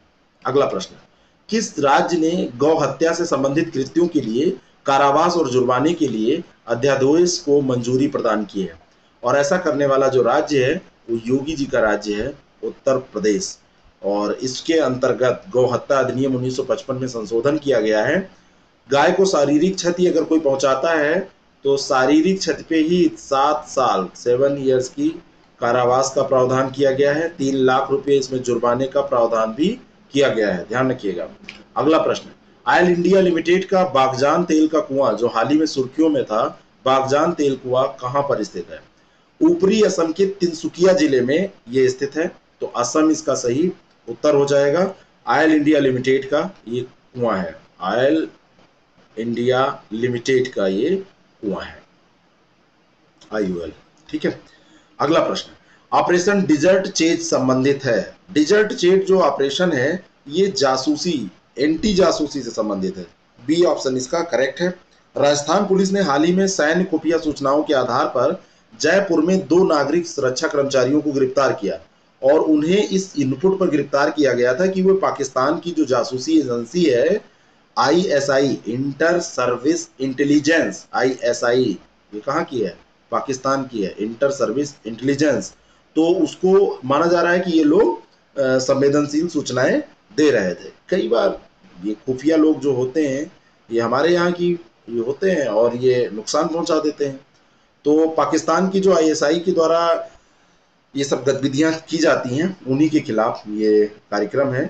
और ISI तो हमेशा यही सोचता रहता है भारत को विघटित कर दे, कैसे वो नेपाल और बांग्लादेश के साथ जो सीमाएं हैं उनको कैसे वो तोड़े वहां पे बवाल करे, जासूसी नेटवर्क को कैसे वो डेवलप करे। तो हमारे यहाँ एंटी जासूसी कार्यक्रम भी ऑपरेशन डिजर्ट चलाया गया। ठीक है। और ऑपरेशन डिजर्ट कार्यक्रम के तहत ये सारी चीजें है ना की गई और सैन्य इंटेलिजेंस के द्वारा ये शुरू किया गया था। मानव संसाधन विकास मंत्रालय के द्वारा NIRF राष्ट्रीय संस्थागत फ्रेमवर्क रैंकिंग फ्रेमवर्क पर आधारित जो फ्रेमवर्क है इसमें 2020 के अनुसार कौन सा शैक्षणिक संस्थान जो है वो शीर्ष स्थान पर रहा है? इसमें जो शैक्षणिक संस्थान IIT मद्रास है ये टोटालिटी में देखा जाए तो सबसे शीर्ष स्थान पर रहा है। और इसमें देखा जाए तो दूसरा स्थान किसको मिला है? तो वैसे तो इस साल में जो ओवरऑल कैटेगरी है उसमें आईआईटी मद्रास प्रथम स्थान है, और इसमें ओवरऑल कैटेगरी में जो आईआईटी बेंगलुरु है, आईआईटी नहीं, IISc Bengaluru, IISc IISc Bengaluru जो है ये सेकंड स्थान पे रहा है, ये सेकंड स्थान पर। आईआईटी मद्रास ये प्रथम स्थान पर, और थर्ड स्थान पर कौन सा रहा है? आईआईटी दिल्ली। आईआईटी जो दिल्ली रहा है ये थर्ड स्थान पर रहा है। पहली बार अगर देखा जाए तो डेंटल कॉलेजों की कैटेगरी की बात करें तो Maulana Azad Institute of Dental Science Delhi में है, ये पहले स्थान पर रहा है। किसमें? ये डेंटल में रहा है। लेकिन टोटालिटी आप ध्यान रखिएगा कि टोटल में कौन रहा है, तो ये मद्रास रहा है, आईआईटी मद्रास। हाल ही में डॉक्टर ए वैद्यनाथन का निधन हो गया। वो किस संस्था से संबंधित थे? तो ये योजना आयोग से संबंधित थे। 88 वर्ष के ये थे, और जो योजना आयोग था जिसको अब नीति आयोग के नाम से जाना जाता है, पहले उससे ये से रिलेटेड थे, उसके मेंबर रह चुके हैं। अगला जो प्रश्न है, हाल ही में हुई गणना के अनुसार गुजरात के गिर अभ्यारण्य में एशियाई शेरों की संख्या कितनी हो गई है? तो ये 674 हो गई है। ए ऑप्शन इसका करेक्ट है। 29% का इजाफा हुआ है, 29% ये संख्या बढ़ी है पिछले वर्षों की तुलना में। किस जहाज निर्माता ने कोस्ट गार्ड के लिए आईसीजीएस कनकलता बरुआ, आईसीजीएस कनकलता या कनकलता इसको पढ़ेंगे, कनकलता नहीं कनकलता इसको पढ़ा जाए, गलत हो गया, कनकलता बरुआ नामक फास्ट पेट्रोल वेसल डिलीवर किया है? तो आईसीजीएस कनकलता बरुआ नामक जो ये फास्ट पेट्रोल वेसल है, ये garden reach ship builders and engineers ने इसको बनाया है। यही पूछा जा रहा है कि किसने इसको बनाया है, और भारत का प्रमुख शिप बिल्डर है ये, और ये जो है भारतीय तटरक्षक बल के लिए इसको तैयार किया गया है, पेट्रोलिंग करेगा ये। 105वां पोत है, ठीक है, जो इसको डिलीवर किया गया है। अगला प्रश्न है, नवीनतम क्वैकरेली साइमंड्स विश्व यानी क्यूएस जिसको बोलते हैं, विश्वविद्यालय रैंकिंग, क्यूएस रैंकिंग के बारे में आपने सुना है ना, क्वैकरेली साइमंड्स का पूरा नाम होता है। और ये जो क्यूएस रैंकिंग है इसमें शीर्ष 200 में कितने भारतीय संस्थान शामिल हैं? और इनकी स्थिति बहुत खराब है। 200 में केवल 3 संस्थान भारत के इसमें शामिल हैं, और ये जो 3 संस्थान हैं इनकी भी रैंकिंग 150 के बाद ही, 170 के बाद, 171 के बाद 172 है आईआईटी बॉम्बे की, 185 है आईआईएससी बेंगलोर की, और 193 है आईआईटी दिल्ली की। तो बहुत खराब स्थिति है अंतरराष्ट्रीय स्तर पर अगर हमारी शिक्षा की देखी जाए। अगला प्रश्न है, पहला स्टेटमेंट, 5 जून 2020 को समाप्त हुए सप्ताह के दौरान भारत का विदेशी मुद्रा भंडार 8.2 बिलियन डॉलर की वृद्धि के साथ 501.7 अरब डॉलर तक पहुंच गया। बिल्कुल सही है। दूसरा स्टेटमेंट दिया है कि यह दूसरी बार हुआ है जब इसने 500 अरब डॉलर क्रॉस किया है विदेशी मुद्रा भंडार ने। ये गलत है, ये दूसरी बार नहीं, ये फर्स्ट टाइम ऐसा हुआ है, इसके पहले नहीं हुआ था, है ना। ये पहली बार ऐसा हुआ है कि इसने पार किया है, तो ए ऑप्शन इसका करेक्ट हो जाएगा। नेक्स्ट क्वेश्चन है, पहला स्टेटमेंट, सहकार मित्र योजना देश के युवाओं के लिए, जो सहकार मित्र योजना है ये देश के युवाओं के लिए एक इंटर्नशिप कार्यक्रम है। बिल्कुल सही स्टेटमेंट है। और ये जो योजना है ये वोकल फॉर लोकल को बढ़ावा देती है, जिसे आत्मनिर्भर भारत अभियान के तहत शुरू किया गया है। तो दोनों के दोनों स्टेटमेंट सही हैं, सी इसका सही उत्तर हो जाएगा। मैं आपको बताना चाहता हूँ, वोकल फॉर लोकल, चाइना के सामानों का जब विरोध किया गया तो ये योजना ऐसे इंपॉर्टेंट हो जाती है कि अगर आप अपने चीज़ों का प्रचार नहीं करेंगे, तो वैसे भी आज का प्रचार का युग है, अगर लोग जानेंगे नहीं तो कैसे खरीदेंगे। तो लोकल का केवल इस्तेमाल नहीं करना है, लोकल का हमको प्रचार भी करना है, वोकल फॉर लोकल, ठीक है ना। अगला प्रश्न, अल्बिनिज्म एक दुर्लभ तथा वंशानुगत रोग है। इसे पीड़ित व्यक्ति की त्वचा, बाल तथा आंखों में आंशिक तथा पूर्ण रूप से एक पिगमेंट है जिसका अभाव हो जाता है, उस पिगमेंट को क्या कहा जाता है? और ये पिगमेंट है मेलेनिन। मेलेनिन का इसमें अभाव हो जाता है, और त्वचा, बाल और आंखों में ये जब मेलेनिन पिगमेंट नहीं पाया जाता है, और अल्बिनिज्म जो है वो किसी भी नस्ल और किसी भी लिंग के व्यक्ति को हो सकता है, इसका कोई उपचार भी नहीं है। और जब इसका ये अभाव होता है मेलेनिन का, तो सनबर्न और त्वचा कैंसर से ये व्यक्ति पीड़ित हो जाता है, और फोटोफोबिया, अम्बालोपिया, निस्टैग्मस और चच रोग भी इससे संबंधित हैं। ये सारी चीजें प्रभावित करती हैं व्यक्ति को, और उसका जीवन या फिर समाप्त हो जाता है या बहुत कठिनाई भरा रहता है। अगला प्रश्न है, ये ध्यान रखिएगा कि जो अल्बिनिज्म है ये दिवस भी मनाया जाता है, लेकिन ये पूछा नहीं जाएगा। बाल श्रम के खिलाफ वैश्विक स्तर पर जागरूकता बढ़ाने के उद्देश्य से प्रत्येक वर्ष विश्व बाल श्रम निषेध दिवस किस तिथि को मनाया जाता है? तो ये मनाया जाता है 12 जून को। ए ऑप्शन इसका करेक्ट है।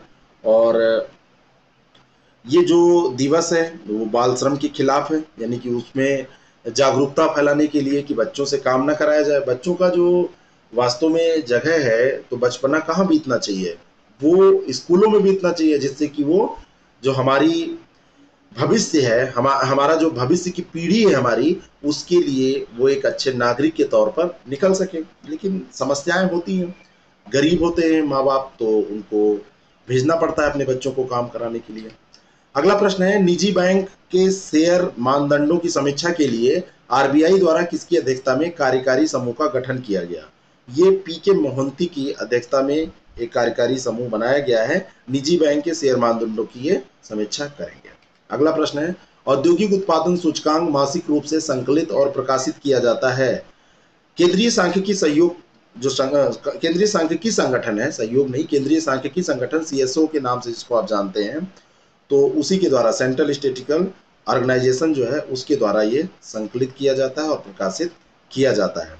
सांख्यिकी और कार्यक्रम कार्यान्वयन मंत्रालय के द्वारा ये संचालित होता है। केंद्रीय सांख्यिकी संगठन मासिक रूप से इसको संकलित और प्रकाशित वो करता है। मंथली ये संकलित होता है और मंथली ही ये प्रकाशित होता है। किस भारतीय संगठन ने संयुक्त राष्ट्र को universal periodic review UPR third प्रस्तुत किया है? तो भारतीय संगठन ये राष्ट्रीय मानवाधिकार आयोग है, एनएचआरसी, उसने ये प्रस्तुत किया है किसको? भारतीय जो भारत में देश की जो मानवाधिकार की स्थिति है उसी पर संयुक्त राष्ट्र को एक मध्यावधि रिपोर्ट उसने सौंपी है। तो ए ऑप्शन इसका बिल्कुल करेक्ट हो जाएगा। अगला प्रश्न है, इंडियन चैम्बर ऑफ कॉमर्स का मुख्यालय कहां पर स्थित है? 1925 में यह संस्था स्थापित हुई थी। 1925 यानी कि तब अंग्रेजों का शासन था, और इसका मुख्यालय कहां पर है? कोलकाता में। उस समय कोलकाता एक महत्वपूर्ण सेंटर हुआ करता था अंग्रेजों के जमाने में। और पीएम नरेंद्र मोदी ने हाल ही में वीडियो कॉन्फ्रेंसिंग के माध्यम से इंडियन चैम्बर ऑफ कॉमर्स का 95वां जो वार्षिक अभी सत्र आयोजित किया गया उसका उद्घाटन किया था, इसलिए ये चर्चा में आया था। बी ऑप्शन इसका करेक्ट हो जाएगा। कोविड-19 महामारी को खत्म करने के लिए घर घर निगरानी मोबाइल एप्लीकेशन लॉन्च किया गया। तो ये किस स्टेट गवर्नमेंट ने किया है? कौन सी राज्य सरकार है जिसने ये किया है? और इसका सही उत्तर है पंजाब। ए ऑप्शन इसका करेक्ट है। इसमें घर घर निगरानी के तहत जागरूकता फैलाई गई कि जो लोग आए बाहर से वो क्वारंटाइन हो, और कैसे पता चल पाए कि कौन किसको कभी भी अगर कोई टच में रहा है तो उसका परीक्षण किया जा सके और किसी भी तरीके से रिस्क ना रहे। यही बस कोशिश इसमें की गई। किस संस्थान के द्वारा सुरक्षा बलों को वर्दी कीटाणु रहित करने के लिए जर्मी क्लीन नाम से एक सैनिटाइजिंग चैम्बर विकसित किया गया है? किस संस्थान के द्वारा ऐसा किया गया है? तो यह है रक्षा अनुसंधान विकास संगठन डीआरडीओ, उसके मदद से ये किया गया है कि जो सुरक्षा बल हैं उनकी वर्दी को कीटाणु रहित किया जा सके, जिससे कि वो अगर किसी भी तरीके से प्रभाव क्षेत्र में आते भी हैं कोविड-19 के तो उनको बचाया जा सके। तो बी ऑप्शन इसका करेक्ट हो जाएगा। अगला प्रश्न है, अंतरिक्ष यात्री और समुद्र विज्ञानी कैथी सुलिवन के बारे में ये दो स्टेटमेंट है। हाल ही में समुद्र के सबसे गहरे बिंदु चैलेंजर डीप तक पहुंचने वाली पहली महिला बनी है कैथी सुलिवन। पहला स्टेटमेंट बिल्कुल सही है। 1984 में कैथी ने अपने अंतरिक्ष वाक की शुरुआत की और अंतरिक्ष में चलने वाली पहली महिला बनी थी। ये भी सही है। ये दोनों बातें इनके बारे में ध्यान रखिएगा। अंतरिक्ष यात्री हैं और समुद्र विज्ञानी भी हैं। जितना ये ऊपर जा सकती हैं उतना ही ये नीचे गहराई तक भी जा सकती हैं। कितनी बड़ी बात है, ठीक है ना। और अब तक चैलेंजर डीप तक पहुंचकर उन्होंने जो ये रिकॉर्ड बनाया है, तो ये पहली महिला ऐसा बन गई है, ऐसा करने वाली। रक्त के लिए स्वैच्छिक अवैतनिक रक्तदाताओं का धन्यवाद करने के लिए विश्व भर में विश्व रक्तदाता दिवस किस तिथि को मनाया जाता है?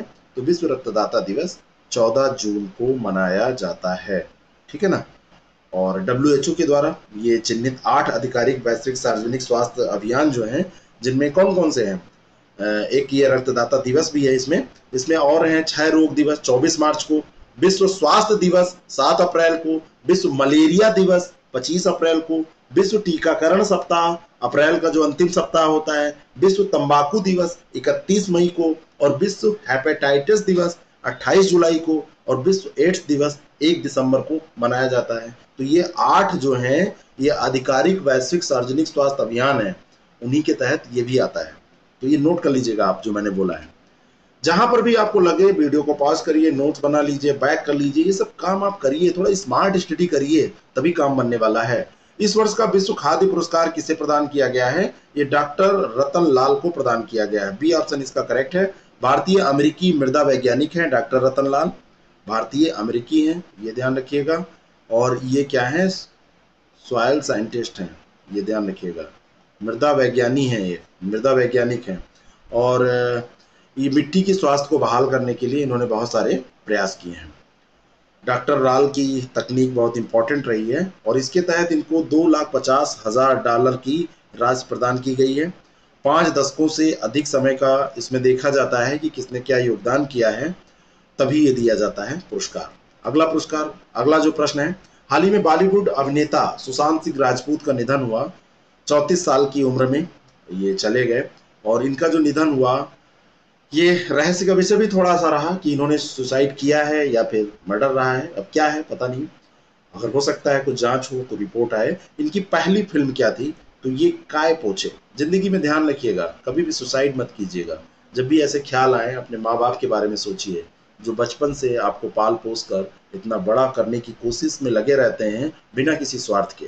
ठीक है, अगला प्रश्न, किस भारतीय राज्य या केंद्र शासित प्रदेश ने आई फ्लोज नाम से एक एकीकृत बाढ़ चेतावनी प्रणाली की शुरुआत की है?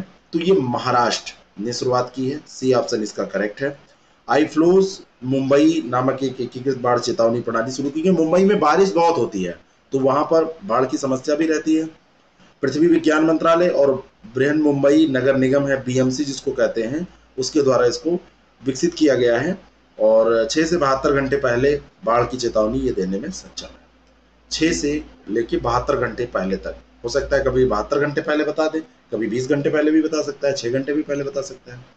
सिप्री ईयरबुक 2020 जिसके अनुसार भारत और चीन ने 2019 की तुलना में अपने परमाणु शस्त्रागार में वृद्धि की है, किस देश के थिंक टैंक द्वारा इसको जारी किया जाता है? ये थिंक टैंक है स्वीडन का। सिप्री जो है ये स्वीडन का थिंक टैंक है और इसके द्वारा ये जारी किया जाता है रिपोर्ट। इसमें कहा गया है कि भारत ने और चीन ने वृद्धि कर ली है, आधुनिकीकरण किया है। भारत के पास 150 परमाणु वार हेड हैं, ये भी इसमें कहा गया है। चीन के पास 290 हैं। पाकिस्तान के पास लगभग भी 150 से 160 के बीच में है। ये सब इसमें रिपोर्ट में कहा गया है। और चीन पहली बार परमाणु त्रिकोण परीक्षण कर रहा है, ऐसा भी इस थिंक टैंक का मानना है। तो भारत को थोड़ा सा और सतर्क होने की जरूरत है। अगला प्रश्न है, अंतर्राष्ट्रीय उत्तर दक्षिण परिवहन गलियारा INSTC की लंबाई कितनी है? इसकी लंबाई जो है वो 7200 किलोमीटर है। इंपॉर्टेंट क्वेश्चन है, ध्यान रखिएगा। और भारत के हमारे विदेश मंत्री हैं S जयशंकर, उन्होंने रूसी और चीनी समकक्षों के साथ में अभी एक आभासी सम्मेलन आयोजित हुआ था, उसमें भाग लिया। और भारत, रूस और चीन, इसको क्या कहते हैं, रिक, रूस, इंडिया और चाइना, रिक के विदेश मंत्रियों की बैठक में 7200 किलोमीटर लंबा जो अंतर्राष्ट्रीय उत्तर दक्षिण परिवहन गलियारा है INSTC, इसके बारे में कनेक्टिविटी परियोजनाओं की चर्चा की गई है और उसी में ये चर्चा में आया था। अगला प्रश्न है, महानदी किन राज्यों से होकर बहती है? महानदी जो है ये उड़ीसा और छत्तीसगढ़, इन 2 राज्यों से होकर बहती है। और महानदी के बारे में अगर आप बात करें तो ये हीराकुंड बांध इसी नदी पर स्थित है और ये जो बांध है ये दुनिया का सबसे बड़ा मिट्टी का बांध है। ठीक है, तो उड़ीसा और छत्तीसगढ़ ये 2 इसका उत्तर हो जाएगा। हमारी टीम की तरफ से आपके लिए सूचना है, अगर आप RO या RO BEO या UPPCS 2020 का एग्जाम दे रहे हैं तो आप हमसे हमारी टेस्ट सीरीज जो हमारी टीम के द्वारा तैयार की गई है, आपकी तैयारी को अंतिम रूप देने के लिए वो बहुत लाभदायक सिद्ध हो सकती है। उसके लिए 6307281212 पर आप व्हाट्सएप करिए, जो भी कोर्स चल रहे होंगे उनकी जानकारी आपको दे दी जाएगी, है ना। और इसमें आपको बहुत कम पैसे में क्रैश कोर्स और टेस्ट सीरीज, क्रैश कोर्स भी आपको मिल सकते हैं और साथ में टेस्ट सीरीज भी आपको मिल सकती है बहुत कम पैसे में। और ये जो टेस्ट सीरीज और क्रैश कोर्स, इनका एक ही उद्देश्य है कि आपकी तैयारी को अंतिम रूप से इस तरीके से करवाना कि आप एग्जामिनेशन हॉल में जब जाएं तो आपको डर ना लगे। तो आप कभी भी 6307281212 पर व्हाट्सएप करके जानकारी ले सकते हैं। और हमारा ऐप है IAS प्रेप एकेडमी के नाम से, उसको प्ले स्टोर से आप डाउनलोड कर लीजिए, या लिंक मैं डिस्क्रिप्शन बॉक्स में दे दूंगा। IAS प्रेप एकेडमी, है ना, लिंक नीचे डिस्क्रिप्शन बॉक्स में दी है, वहां से आप डाउनलोड कर सकते हैं। और आप इसको डाउनलोड करिए, देखिए आपको इसमें बहुत सारी फ्री ऑफ कास्ट चीज़ें मिलेंगी और जो कोर्सेज भी हैं वो बहुत कम पैसे में है, तो इसका लाभ आप जरूर उठाइए। अगला प्रश्न है, कोविड-19 इंटरनेशनल फिल्म फेस्टिवल अभी आयोजित किया गया, किस शॉर्ट फिल्म ने स्पेशल ज्यूरी अवार्ड जीता? अब तो जो कोविड चल ही रहा है तो सारे काम इसी में होने हैं। तो ये जो फिल्म थी, ये मत्यापुरा रे जमराज, ये फिल्म जो है इसने स्पेशल जूरी अवार्ड ये कोविड-19 इंटरनेशनल फिल्म फेस्टिवल में जीता है। अगला प्रश्न, शारजाह वर्ल्ड स्टार्स का ऑनलाइन शतरंज टूर्नामेंट किसने जीता? ये जीता है मामेदिरो साखरियर ने। मामेदिरो साखरियर जो है ये अजरबैजान के हैं। कहाँ के हैं? अजरबैजान के हैं। और इन्होंने जीता है, ये भारत के पी हरिकृष्णा को हराकर ये दूसरे स्थान पर रहे हैं। पी हरिकृष्णा ये भारत के हैं और पी हरिकृष्णा जो इंडिया के हैं, इनकी जो सेकंड पोजीशन रही है। बागमती नदी किस नदी की सहायक नदी है? तो बागमती जो है ये भारत और नेपाल ने अभी पशुपतिनाथ मंदिर परिषद में बुनियादी ढांचे में सुधार के लिए एक समझौता ज्ञापन पर हस्ताक्षर किया है। और पशुपतिनाथ मंदिर जो नेपाल का सबसे बड़ा मंदिर परिसर है, ये बागमती नदी के तट पर स्थित है और ये कोशी नदी की सहायक नदी है। उसकी सहायक है कोशी नदी की। कैसे हिस्ट्री और कल्चर और ज्योग्राफी सब एक में मिल जाते हैं? देखिए, इसी को GS कहते हैं। विश्व मरुस्थलीकरण व सूखा रोकथाम दिवस किस तिथि को मनाया जाता है? तो ये मनाया जाता है 17 जून को। सी ऑप्शन इसका करेक्ट है। विश्व के मरुस्थल और जो सूखे पड़ते रहते हैं उनकी रोकथाम के लिए ये जागरूकता फैलाता है, उनके प्रयासों को ये बढ़ाता है कि ऐसा ना हो, जिससे कि हमारी उपजाऊ जमीन है वो बनी रहे। अगला प्रश्न, भारतीय रिजर्व बैंक के अनुसार भारत में अब तक कितनी बार मंदी का सामना किया है? भारत ने अब तक कितनी बार मंदी का सामना किया है? तो ये 4 बार अभी तक भारत मंदी का सामना कर चुका है। कब कब? 1958 में, 1966 में, 1958 में, 1966 में, 1973 में भी भारत ने मंदी का सामना किया था और 1980 में भी भारत ने मंदी का सामना किया था। अभी जो कोविड-19 के कारण जितनी भी स्थिति, जैसे 1958 में भुगतान संतुलन का संकट आया था, 66 में सूखा का, 73 में ऊर्जा संकट था और 80 में ऑयल शॉक था। अभी कोविड-19 के बारे में अगर हम बात करें तो आर्थिक संकट पिछले सभी मंदी के मुकाबले सबसे खराब है और अंतर्राष्ट्रीय संगठनों की उम्मीद है कि भारत की जो विकास दर है वो 5% से भी नीचे चली जाएगी। ऐसा कई अलग अलग जो संस्थान है वो ऐसा कह रहे हैं। तो अब देखिए क्या होता है, भविष्य क्या होता है, तो साल 6 महीने बाद पता चलेगा। अगला प्रश्न है, विश्व निवेश रिपोर्ट किसके द्वारा जारी की जाती है? विश्व निवेश रिपोर्ट 16 जून 2020 को व्यापार और विकास पर संयुक्त राष्ट्र सम्मेलन ने अभी जारी की है। और विश्व निवेश रिपोर्ट 2020 जो जारी की गई है, इसमें भारत 2019 में FDI का 9वां सबसे बड़ा प्राप्तकर्ता था। इस बार क्या हो गया आपको पता है? ये जो रिपोर्ट है, इस रिपोर्ट में कहा गया है कि 19 की तुलना में 2020 में वैश्विक FDI प्रवाह में 40% की कमी आ सकती है। मैं आपको बताना चाहता हूं कि जो 2020 में रिपोर्ट जारी की गई है वो 2019 के बारे में ही है। तो ये मैं 9वां जो बोल रहा हूं FDI के मामले में प्राप्तकर्ता, ये सही है, ये इंडिया के बारे में। और ये जो रिपोर्ट है वो अंगटाट के द्वारा जारी की जाती है। किसके द्वारा जारी की जाती है? अंगटाट के द्वारा। अगला प्रश्न है, वन धन योजना किससे संबंधित है? वन धन योजना जो है ये ट्राइफेड की योजना है, ध्यान रखिएगा, ट्राइफेड की ये योजना है, tribal cooperative marketing development federation of India. और इसने अभी एक वेबिनार का आयोजन किया था और इसका संबंध जो है वो जनजातियों से है, उनके प्रोडक्ट को मार्केट में पहुंचाना, नेशनल इंटरनेशनल सभी मार्केट में। अगला प्रश्न है, 2019 में विश्व में FDI प्रत्यक्ष विदेशी निवेश का सबसे बड़ा प्राप्तकर्ता कौन सा देश था? ठीक है, तो ये जो 2019 में भारत की तो 8वीं रैंक रही, लेकिन जो सॉरी 8वीं नहीं, भारत की जो रैंक रही है वो क्या रैंक रही है, वो 9वीं रही है। लेकिन जो सबसे बड़ा प्राप्तकर्ता रहा है एफडीआई का, वो यूएसए रहा है, संयुक्त राज्य अमेरिका रहा है सबसे बड़ा। भारत की 9वीं रैंक रही है, ये ध्यान रखिएगा। 2019 के बारे में ही तो बात होगी 20 की रिपोर्ट में। वार्षिक विश्व प्रतिस्पर्धात्मक सूचकांक में 63 देशों की सूची में, जो ये WCI है, इसमें 63 देशों की सूची में शीर्ष स्थान पर कौन सा देश रहा है? इंस्टीट्यूट ऑफ मैनेजमेंट डेवलपमेंट ने अभी ये जारी किया है, और भारत को तो इसमें 43वां स्थान मिला है। ये भारत का जो स्थान रहा है वो 43वां स्थान रहा है ना, 2019 में। 2018 में 44वें स्थान पे था, 2018 में 44वें था, लेकिन 2019 में ये 43वें स्थान पर रहा है। और इसमें जो प्रथम स्थान पर रहा है WCI रैंकिंग में, वो सिंगापुर रहा है। ध्यान रखिएगा, भारत की रैंक भी और प्रथम स्थान भी। किस देश के वैज्ञानिकों ने हाल ही में अंटार्कटिका में मोसौर की जीवाश्म का पता लगाया? और ये पता लगाने वाले जो वैज्ञानिक हैं वो चिली के हैं। ए ऑप्शन इसका करेक्ट है। मोसौर की जीवाश्म का पता चिली के वैज्ञानिकों ने लगाया है। एक ये जीवाश्म जो है, ये एक अंडा है जिसकी जो लंबाई है 20 सेंटीमीटर है।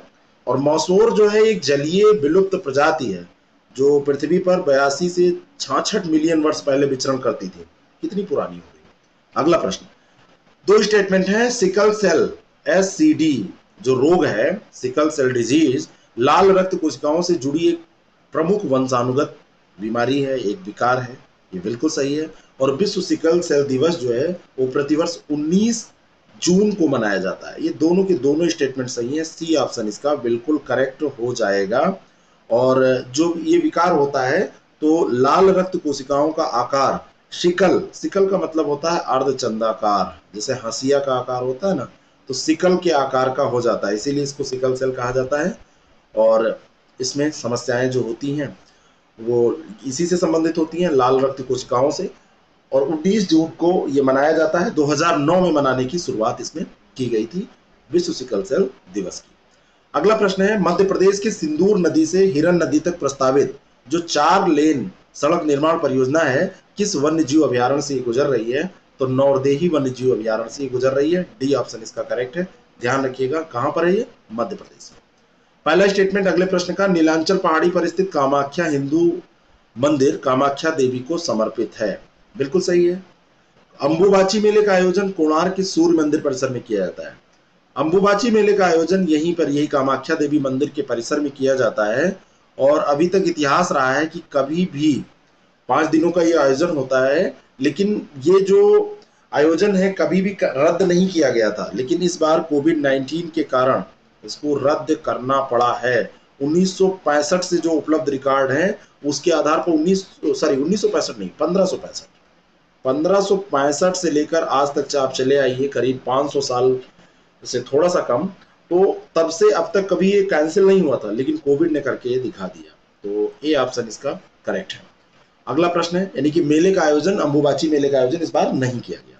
21 जून को निम्नलिखित में से कौन सा दिवस नहीं मनाया जाता है? 21 जून को योगा डे मनाया जाता है, इंटरनेशनल योगा डे। संगीत दिवस मनाया जाता है। और 21 जून को विश्व लवणता दिवस भी मनाया जाता है। ठीक है, तो कौन सा दिवस नहीं मनाया जाता है? उपर्युक्त सभी दिवस मनाए जाते हैं, ये ध्यान रखिएगा, है ना। कोई भी ऐसा दिवस, अब ये प्रश्न देखिए कभी कभी ऐसे सेट कर दिया था, लेकिन ये गलत होता है ना। यहाँ होना चाहिए उपर्युक्त में से कोई नहीं, सही उत्तर कि नहीं मनाया जाता है जो पूछा जा रहा है। लेकिन मैं यहाँ बताना चाहता हूँ ये तीनों मनाए जाते हैं भाई, इतना आप ध्यान में रखिएगा। ऐसा कभी कभी आयोग के द्वारा भी पूछा जाता है, कई बार कंफ्यूजन लोगों को होता है। हाल ही में भारत 2 साल की अवधि के लिए संयुक्त राष्ट्र सुरक्षा परिषद UNSC का एक गैर अस्थायी सदस्य चुना गया। अस्थायी सदस्य तो है नहीं, अस्थायी सदस्य 5 हैं UNSC में, इसमें भारत तो है नहीं। अब ये जो 5 अस्थायी सदस्य के अलावा जो 10 सदस्य होते हैं उसमें ये चुना गया। भारत के अलावा कौन सा अन्य देश है जो इसके साथ नहीं चुना गया है? तो भारत के अलावा भी और देश जो चुने गए हैं, उन देशों में कौन सा देश शामिल नहीं है, ये आपको यहां पर बताना है।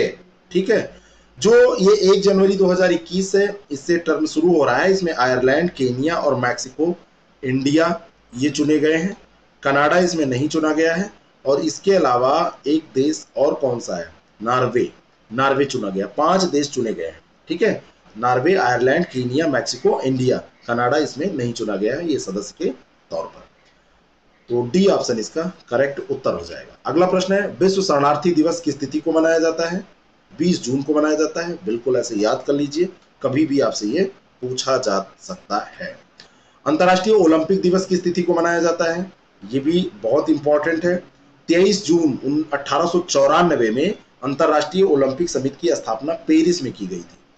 अंतर्राष्ट्रीय ओलंपिक समिति की स्थापना जो है वो कहाँ की गई थी? पेरिस में। और ये 1894 में 23 जून को की गई थी। तो 23 जून को ये मनाया जाता है। जगन्नाथ यात्रा का आयोजन कहाँ किया जाता है?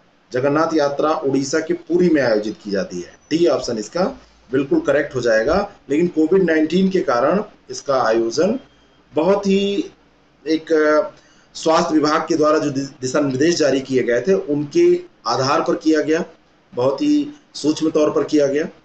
और ये जो जगन्नाथ यात्रा है, इसमें जगन्नाथ को अपने भाई बलराम, भगवान बलराम और बहन सुभद्रा के साथ रथ में यात्रा करते हुए दिखाया जाता है, ठीक है। अगला प्रश्न, संयुक्त राष्ट्र लोक सेवा दिवस मनाने का निर्णय लिया गया था कब? 20 दिसंबर 2002 को एक प्रस्ताव पारित किया गया और इस प्रस्ताव के तहत 23 जून को संयुक्त राष्ट्र लोक सेवा दिवस के रूप में मनाने का निर्णय लिया गया था। तो 20 दिसंबर 2002 इसका सही उत्तर हो जाएगा। अगला प्रश्न है, भारत सरकार ने आत्मनिर्भर भारत बनाने के लिए 50,000 मेड इन इंडिया वेंटिलेटर के लिए कितने धन का आवंटन किया है? तो भारत में वेंटिलेटर बने इसके लिए 2000 करोड़ रुपए दिए गए हैं। सी ऑप्शन इसका करेक्ट है। और ये जो 2000 करोड़ रुपए की राशि है ये उसी राशि में से खर्च होगी जो पीएम केयर फंड में इकट्ठा किया गया है। पीएम केयर्स फंड जो है ये prime minister citizen assistant and relief in emergency situation इसका फुल फॉर्म है। ये बनाया गया है और इसमें पूरा ये प्रधानमंत्री के अंडर में होता है और वही उसमें खर्च कर सकता है। कोई इसमें और संसद से अनुमति लेने या इसकी ज़रूरत नहीं पड़ती है। इसकी ऑडिटिंग भी नहीं की जाती है, इस पर कोई हिसाब किताब भी वैसे नहीं दिया जाता है और सामान्य जनता इसमें प्रतिभाग करती है। कोई बजट का एलोकेशन भी इसमें नहीं किया जाता है। किस देश ने बांग्लादेश से निर्यात पर शुल्क में 97% की छूट प्रदान की? यहाँ पर देखिए ये प्रश्न ये गलत सेट हो गया था, इसीलिए मैंने इसको ऐसे रहने दिया कि एक बार जब मैंने इसको डेली उसमें डिस्कस किया था तो यहाँ पर है कि बांग्लादेश से निर्यात पर शुल्क में 97% की छूट प्रदान की किस देश ने? तो यहाँ पर बांग्लादेश जो सेट है यहाँ पर चीन होगा। चीन अब बांग्लादेश को भी अपने कब्जे में करने के लिए, कब्जे का मतलब ये है कि अपनी बात मनवाने के लिए, अपने हिसाब से चलाने के लिए कोशिशें कर रहा है। जैसे वो नेपाल के साथ करके थोड़ा बहुत वो सफल भी हो चुका है। पाकिस्तान तो उसके कहीं ना कहीं इशारे पे ही चलता है। तो चीन ऐसा कर रहा है बांग्लादेश के साथ कि 97% की हम छूट दे रहे हैं, अब आओ हमारे साथ व्यापार करो और फिर हमारी बात आगे मानो। अगला जो प्रश्न है, विद्याबेन शाह जिनका हाल ही में निधन हुआ किस क्षेत्र से ये जुड़ी थी? तो विद्याबेन शाह का 98 ईयर्स की उम्र में ये जो इनकी डेथ हुई है ये सामाजिक कार्य से जुड़ी हुई थी और बाल कल्याण के क्षेत्र में उनको बहुत ही अग्रणी कार्यकर्ता माना जाता था और भारतीय बाल कल्याण परिषद के अध्यक्ष के रूप में भी उन्होंने काम किया। इनको पद्मश्री भी मिल चुका है और बाल कल्याण के क्षेत्र में राष्ट्रीय पुरस्कार से भी इनको सम्मानित किया गया। डी ऑप्शन इसका करेक्ट है। चीन ने बहुपक्षीय शस्त्र व्यापार संधि एटीटी आर्म्स ट्रेड ट्रीटी में शामिल होने का निर्णय लिया है। यह संधि कब से लागू की गई थी? ये जो संधि है ये संधि 24 दिसंबर 2014 से लागू की गई थी और चीन ने जो इसमें निर्णय लिया है वो अंतर्राष्ट्रीय दबाव कहीं ना कहीं इसके ऊपर पड़ रहा है। 2013 में चीन 23 देशों में से एक था जो उसने संयुक्त राष्ट्र में संधि को अपनाने के लिए वोट करने से परहेज किया था, लेकिन अब अपने को जिम्मेदार राष्ट्र दिखाने के लिए विश्व मंच पर कि मैं बहुत जिम्मेदार हूं ये प्रदर्शित करने के लिए वो ऐसा कर रहा है, ठीक है ना। तो ये ट्रीटी जो है ये वैश्विक मानकों के अनुसार पारंपरिक जो हथियार हैं उनकी अंतर्राष्ट्रीय बिक्री और हस्तांतरण को विनियमित करने की ये ट्रीटी है और 24 दिसंबर 2014 से ये संधि लागू की गई थी।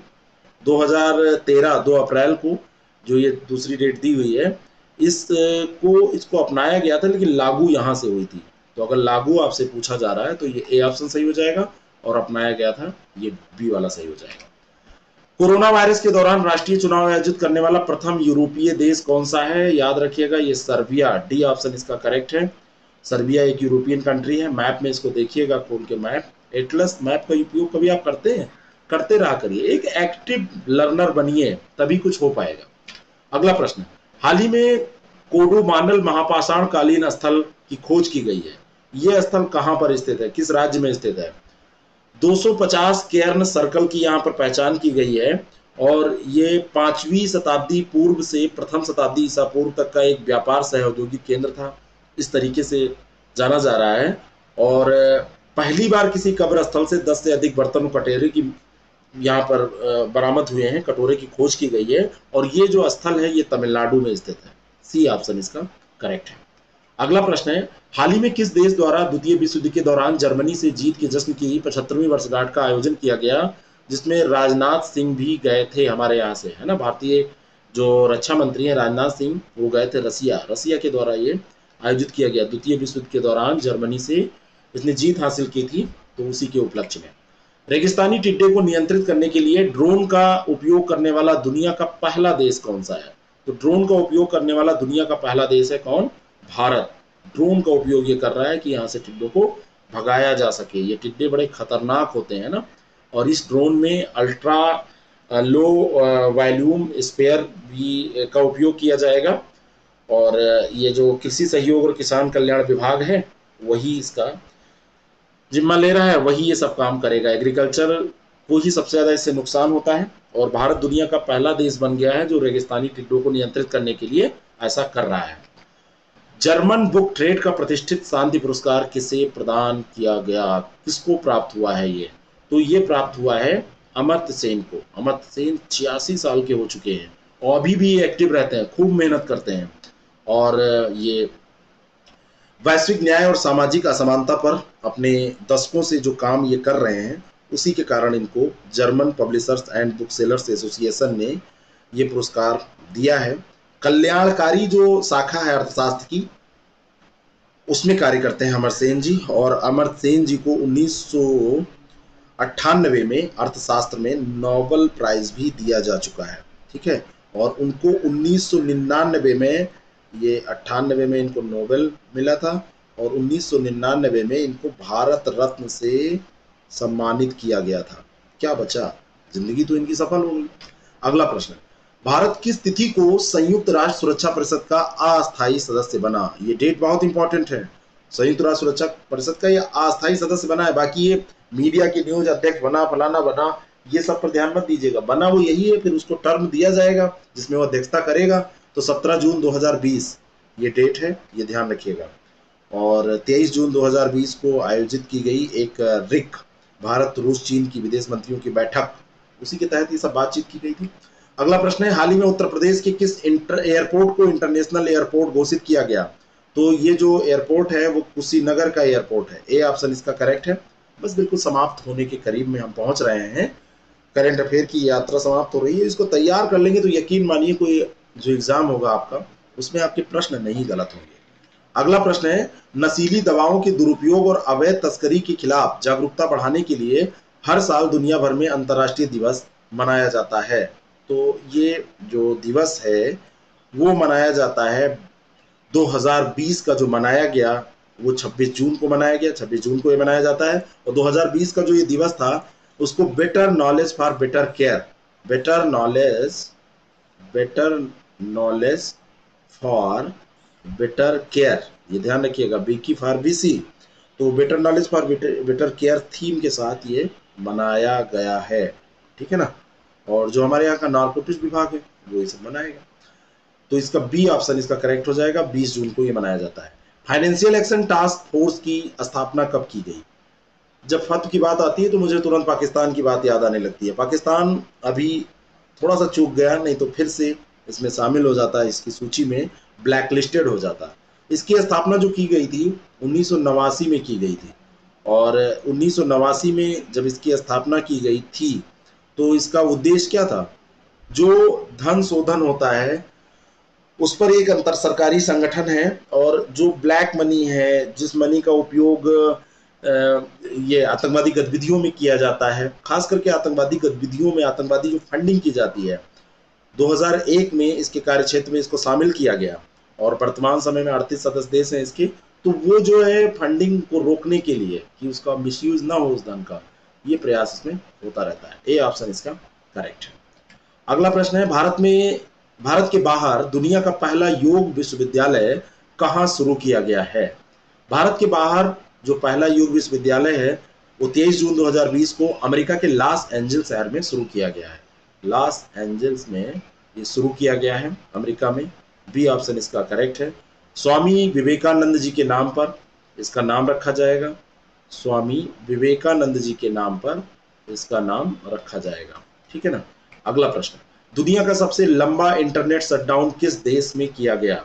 दुनिया का जो सबसे लंबा इंटरनेट शटडाउन है वो म्यांमार में किया गया। डी ऑप्शन इसका करेक्ट है। 21 जून 2019 से ये चल रहा था। वहां का एक राखीन राज्य है, संघर्ष प्रभावित क्षेत्र है, उस राज्य के 8 टाउन में ये चल रहा था, टाउनशिप में। और वहां पर एक चिन राज्य है, चिन राज्य की बस्ती में भी ये किया गया था, और अभी ये फिर आगे बढ़ाया गया, ठीक है ना। तो 1 अगस्त 2020 तक इसको बढ़ा दिया गया है। अगला प्रश्न है, आभासी मंच के माध्यम से केंद्रीय मंत्री जितेंद्र सिंह ने सीमा सड़क संगठन बीआरओ द्वारा निर्मित देविका और पुनेजा, ये 2 पुल हैं, इनका उद्घाटन किया। ये जो पुल है ये कहां पर स्थित है? ये पुल स्थित है जम्मू कश्मीर में। बी ऑप्शन इसका करेक्ट है।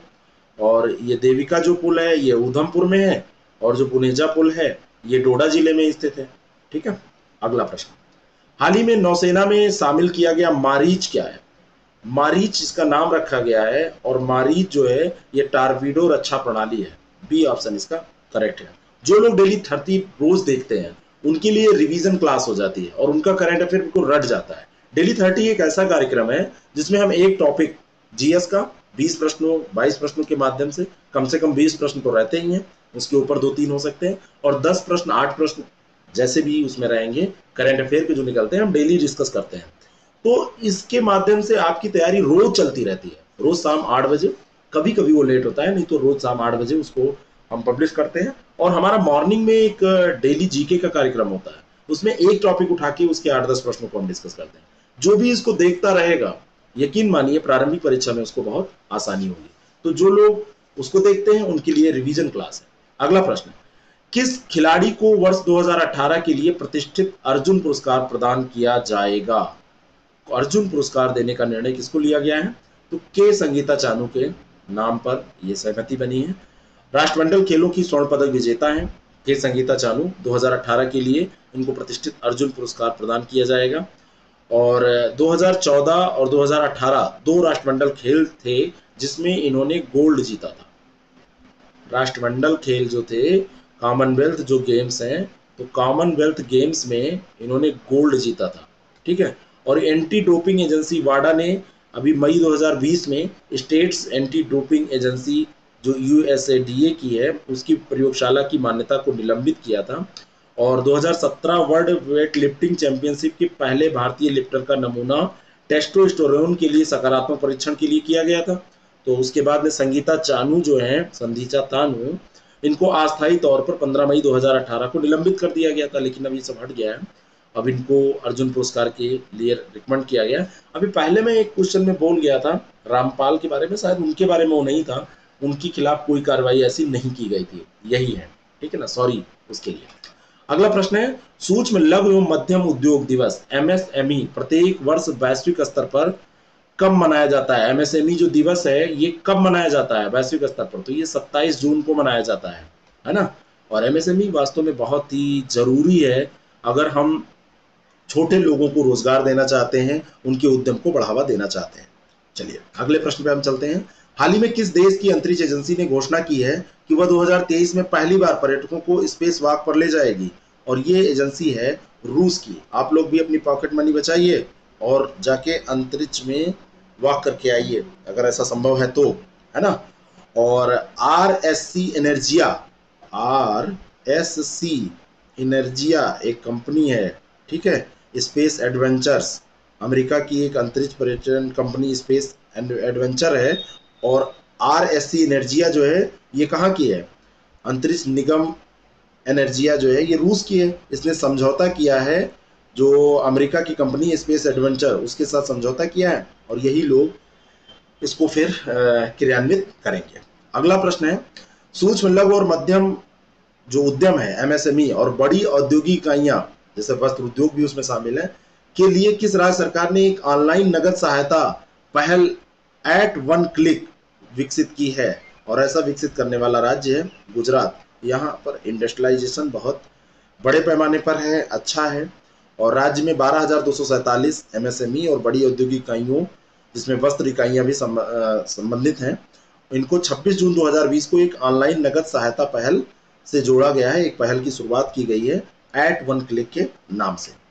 पंजाब की पहली महिला मुख्य सचिव कौन बनी है? क्योंकि महिला है इसलिए प्रश्न इंपॉर्टेंट है, विनी महाजन, बी ऑप्शन। अभी तक कोई भी पंजाब में महिला मुख्य सचिव नहीं बना था, तो विनी महाजन बनी है, और करण अवतार सिंह की ये जगह लेंगी, और ये जो है बस बाकी चीजें इसमें 1987 बैच की ये आईएएस है। अगला प्रश्न, किस प्रौद्योगिकी कंपनी ने लोगों को अपने व्यवसाय को ऑनलाइन स्थानांतरित करने में मदद के लिए ऑनलाइन बिजनेस गाइड और एक प्रशिक्षण कार्यक्रम की शुरुआत की है? और ये जो शुरुआत की है वो किसने की है? फेसबुक ने। ए ऑप्शन इसका करेक्ट है। चलिए अगला प्रश्न हम देखते हैं, भारत सरकार और विश्व बैंक समूह ने किस राज्य में शहरी गरीबों को किफायती आवास प्रदान करने के लिए समझौते पर हस्ताक्षर किए? तो भारत सरकार और वर्ल्ड बैंक ने मिलकर ये तमिलनाडु के लिए किफायती आवास के लिए समझौते पर हस्ताक्षर किया है। ए ऑप्शन इसका करेक्ट है। यूपी यहाँ पर रहेगा तो आप है भी ऑप्शन में, तो यूपी का एग्जाम आप दे रहे हैं तो सोच समझ कर इसको टिक कीजिएगा।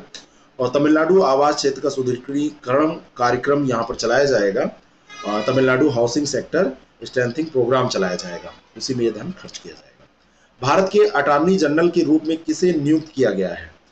के वेणुगोपाल हमारे यहाँ के अटॉर्नी जनरल थे, जिनको महान्यायवादी के नाम से जाना जाता है, और राष्ट्रपति महोदय ने इनके कार्यकाल को 1 वर्ष के लिए बढ़ा दिया है। बाकी इनके बारे में अगर पूरा आपको जानकारी चाहिए तो आप डेली जीके की प्लेलिस्ट में जाइएगा, वहां पर एक महान्यायवादी के बारे में वीडियोस पड़ा हुआ है और उसको आप देख लेंगे तो बहुत सारी चीज़ें आपको मिल जाएंगी। 15वें ये अटॉर्नी जनरल हैं, ये ध्यान रखिएगा। और भारत सरकार द्वारा इनको पद्म विभूषण भी दिया जा चुका है, पद्म भूषण भी इनको मिल चुका है, ये सब भी इम्पोर्टेंट चीज़ें हैं। और इनकी जो नियुक्ति होती है अटॉर्नी जनरल की, अनुच्छेद 76 जो हमारे संविधान का है, आर्टिकल 76(1) के तहत इनकी नियुक्ति की जाती है राष्ट्रपति के द्वारा। भारत सरकार ने हाल ही में कितने चीनी ऐप्स पर प्रतिबंध लगा दिया? तो ये 59 चीनी ऐप्स पर प्रतिबंध लगाया गया है।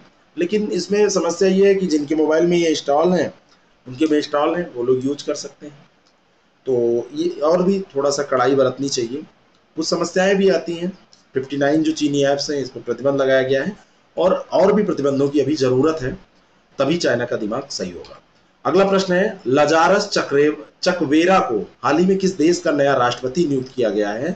तो ये मलावी के राष्ट्रपति नियुक्त किए गए हैं 23 जून 2020 को।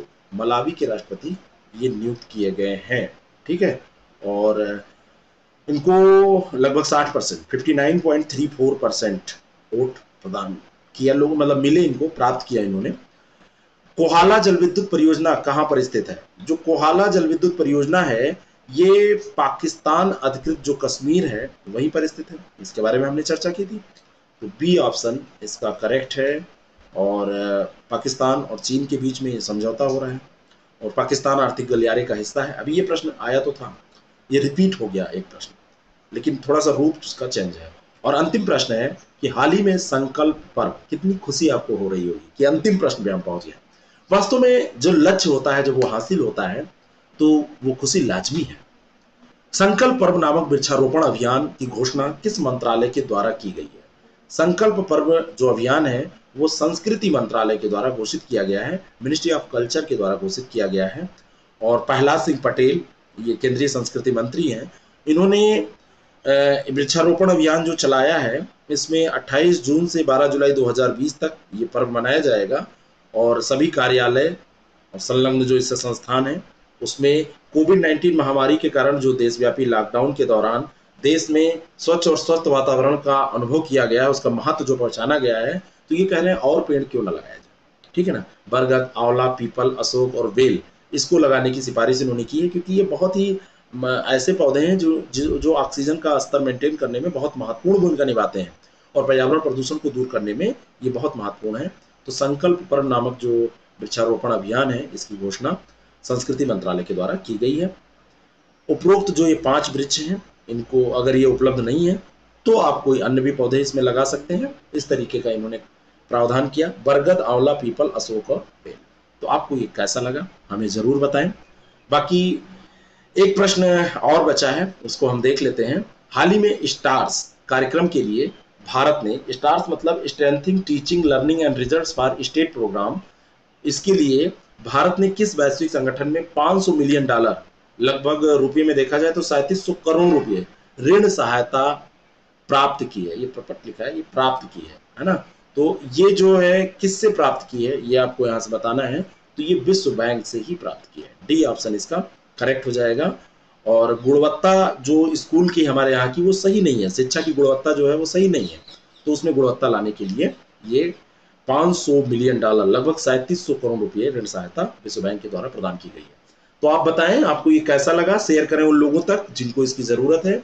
बाकी हमारे किसी भी कार्यक्रम से जुड़ने के लिए 6307281212 पर आप कांटेक्ट करें। आईज प्रेप अकेडमी को ऐप को आप डाउनलोड कर लें और हमारे किसी भी कार्यक्रम का आप लाभ इस तरीके से उठा सकते हैं कि आपकी जो तैयारी है वो अंतिम तौर पर बहुत अच्छी हो जाए। क्योंकि जो भी हम मटेरियल यहाँ पर प्रोवाइड आपको कराते हैं वो इम्पोर्टेंट मटेरियल, एक अच्छा मटेरियल, और जो खास करके जो हमारी टेस्ट सीरीज है वो बहुत लाभदायक है। Thank you very much.